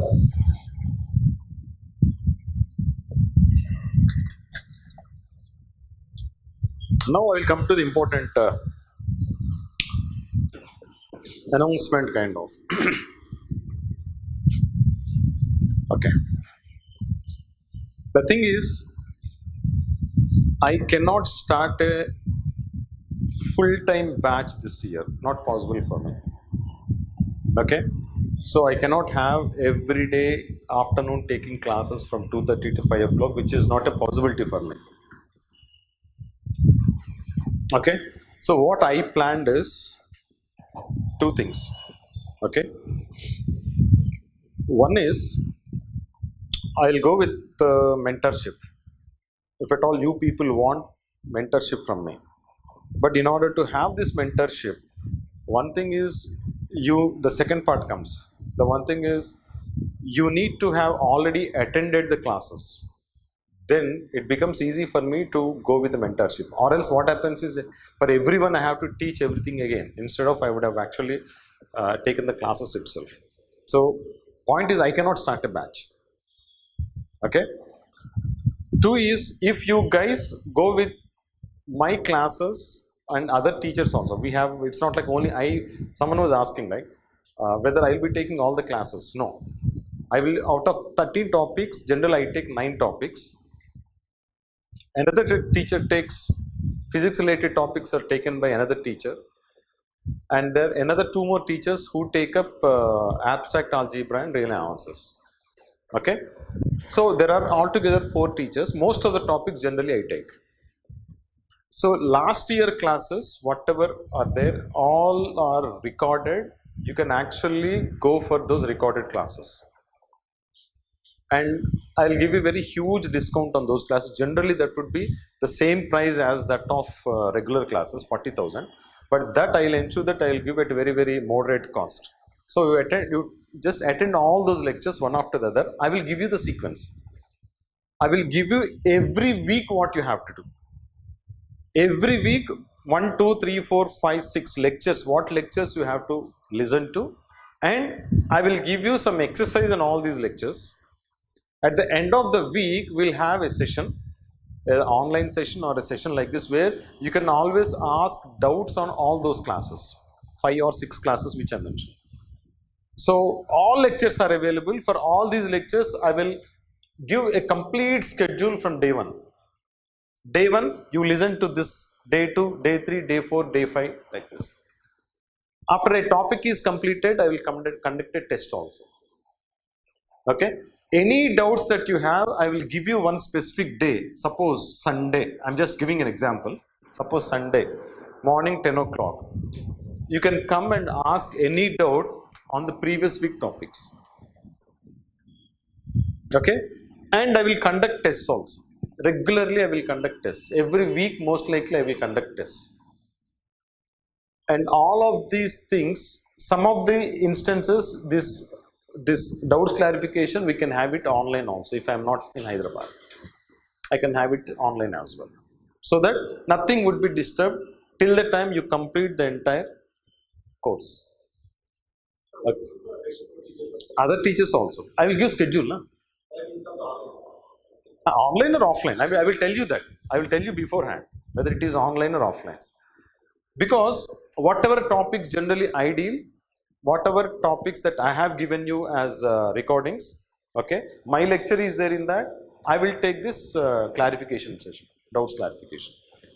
The recording, some other teacher is there, that teacher will be there for doubts clarification. Because the same teacher should be there, right? Because the style of the teacher which matters here. Yeah, physical ga mana doubts clarification ke kalustamu.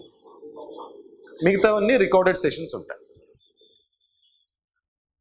Okay, and the entire recorded courses session I'm not yet decided on that, because for the last 2 days I'm thinking on this. So the mentorship is like I will give you what to do every day. Daily what you have to do, I will give you the entire schedule. Okay, but generally what happens is in the recorded sessions, recorded course, entire recordings will be given there. You do whatever you want. You do whatever you want. Okay, that's up to you. But in this case I will go with daily what you have to do is something which I am going to tell you. Any doubts that you have weekly, once we can meet. Any doubt. But will stick on those doubts to only the topics that I give in the schedule. Okay, because you come and ask me of doubts related to another teacher, yes, I can clarify them, but the other teacher would be the best teacher to clarify the doubts. Now, one more advantage here is that in these sessions, since they are recorded ones, you don't require to afternoon 2:30 to 4:30 or 5 o'clock only you have to see those sessions. Entire day you have, suppose today you are not able to see them, tomorrow you can see 2 lectures. Obviously, online facility will always be there. And these recordings you can see in mobile as well as in the desktop. The only problem is that I will not be able to take so many classes. Some of the classes I can take, but see, if I commit, I have to complete all the classes, right? So if I am not available because of some reason, suddenly no class is there, it becomes a trouble for you guys. So I don't want that to happen for this batch.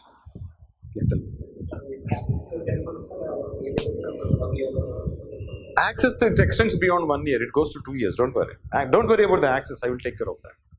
Minimum 2 years you will get access, or else it might be permanent affair. So assuming that my class is little slow, suppose you can put 1.25 speed or 1.5 speed and then complete it instead of 2.5 hours, you complete in 1.5 hours. It's all up to you because they are recorded. So you have those facilities. But only problem is that on the spot when you get doubt, I am not there to clarify your doubts. Because in the class, generally what happens is the best part of the class is that any doubt that you have in the class, you can clarify that on the spot, immediately. That facility will not be there. That facility, one more thing, I will create a group also, wherein if you have any doubts, you can post that in the group. If I am ready, I have seen it little early, then I will clarify the doubt, or else others will clarify it.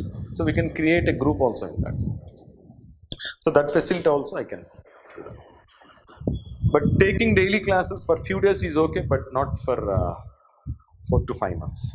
Not possible. This year it's not possible for me. In fact, that's the reason why when some people came to me, I told them like, don't pay fee for maths. You pay for anything but not for maths. Let me clarify the things on today's, so that later on if you feel like paying the fee, you can pay or not based on whatever you decide on. Okay. Now I know it's a surprising element for you guys, but I've been thinking on this for past so many, because this year it's difficult affair for me. My schedules are a little tight. There's so many things that are happening, so I cannot restrict myself on these classes. Since already we have those many classes, yeah, mentorship is something which I thought like I should have started 2 years back. But anyway, now time has come for me to start this mentorship. Okay, the price components of all of them I will let you know in a day or two. You just give your phone numbers to the front office, okay, and they will inform you like this is the structure, this is what it is, and within 2 days I will give you the entire schedule also, entire course schedule, which day what you have to do, which lecture you have to attend. There's so many lectures, right? It almost goes to 5 months. So all these lectures I'll put it in a sequence. Okay. The way generally we conduct classes, most of the things would be in the same sequence.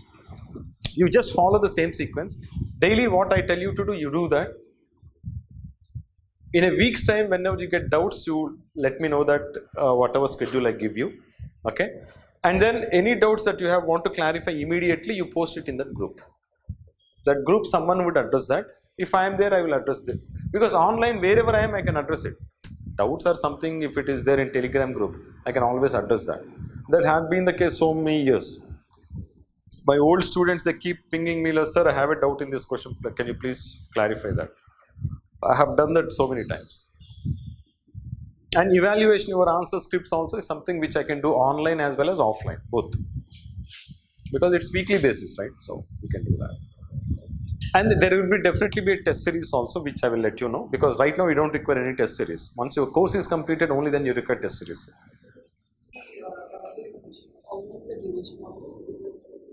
See, just only 1 week, right? So 1 hour to 2 hours. That depends on your doubts on it. You complete all your doubts, no problem. I'll be there till the time you complete your doubts. All doubts you can complete on the topics of that week, not which are going to come in future. Okay, because let us go in a systematic manner. If you want to do little faster also, it's okay. So it's not that I will not clarify your doubts, it's not like that. But let us try to stick to a schedule so that most of the people would be in that schedule. But if you are little fast also is okay for me. Instead of 5 months, you complete it in 2.5 to 3 months. It's okay, accept it. So parallelly you start doing 2 topics, ODE and then maybe linear algebra. 1 lecture this one, 1 lecture that one, parallel if you want to do that. But my schedule would be for 5 months, 4.5 to 5 months. And doubts clarification is something which you can do it personally one-to-one also, don't worry. You can come to me at any time whenever you have doubts, that's okay. But as long as I am there, you can come and contact me. Here, this premises or that premises, Indira Park. It's okay. Got it?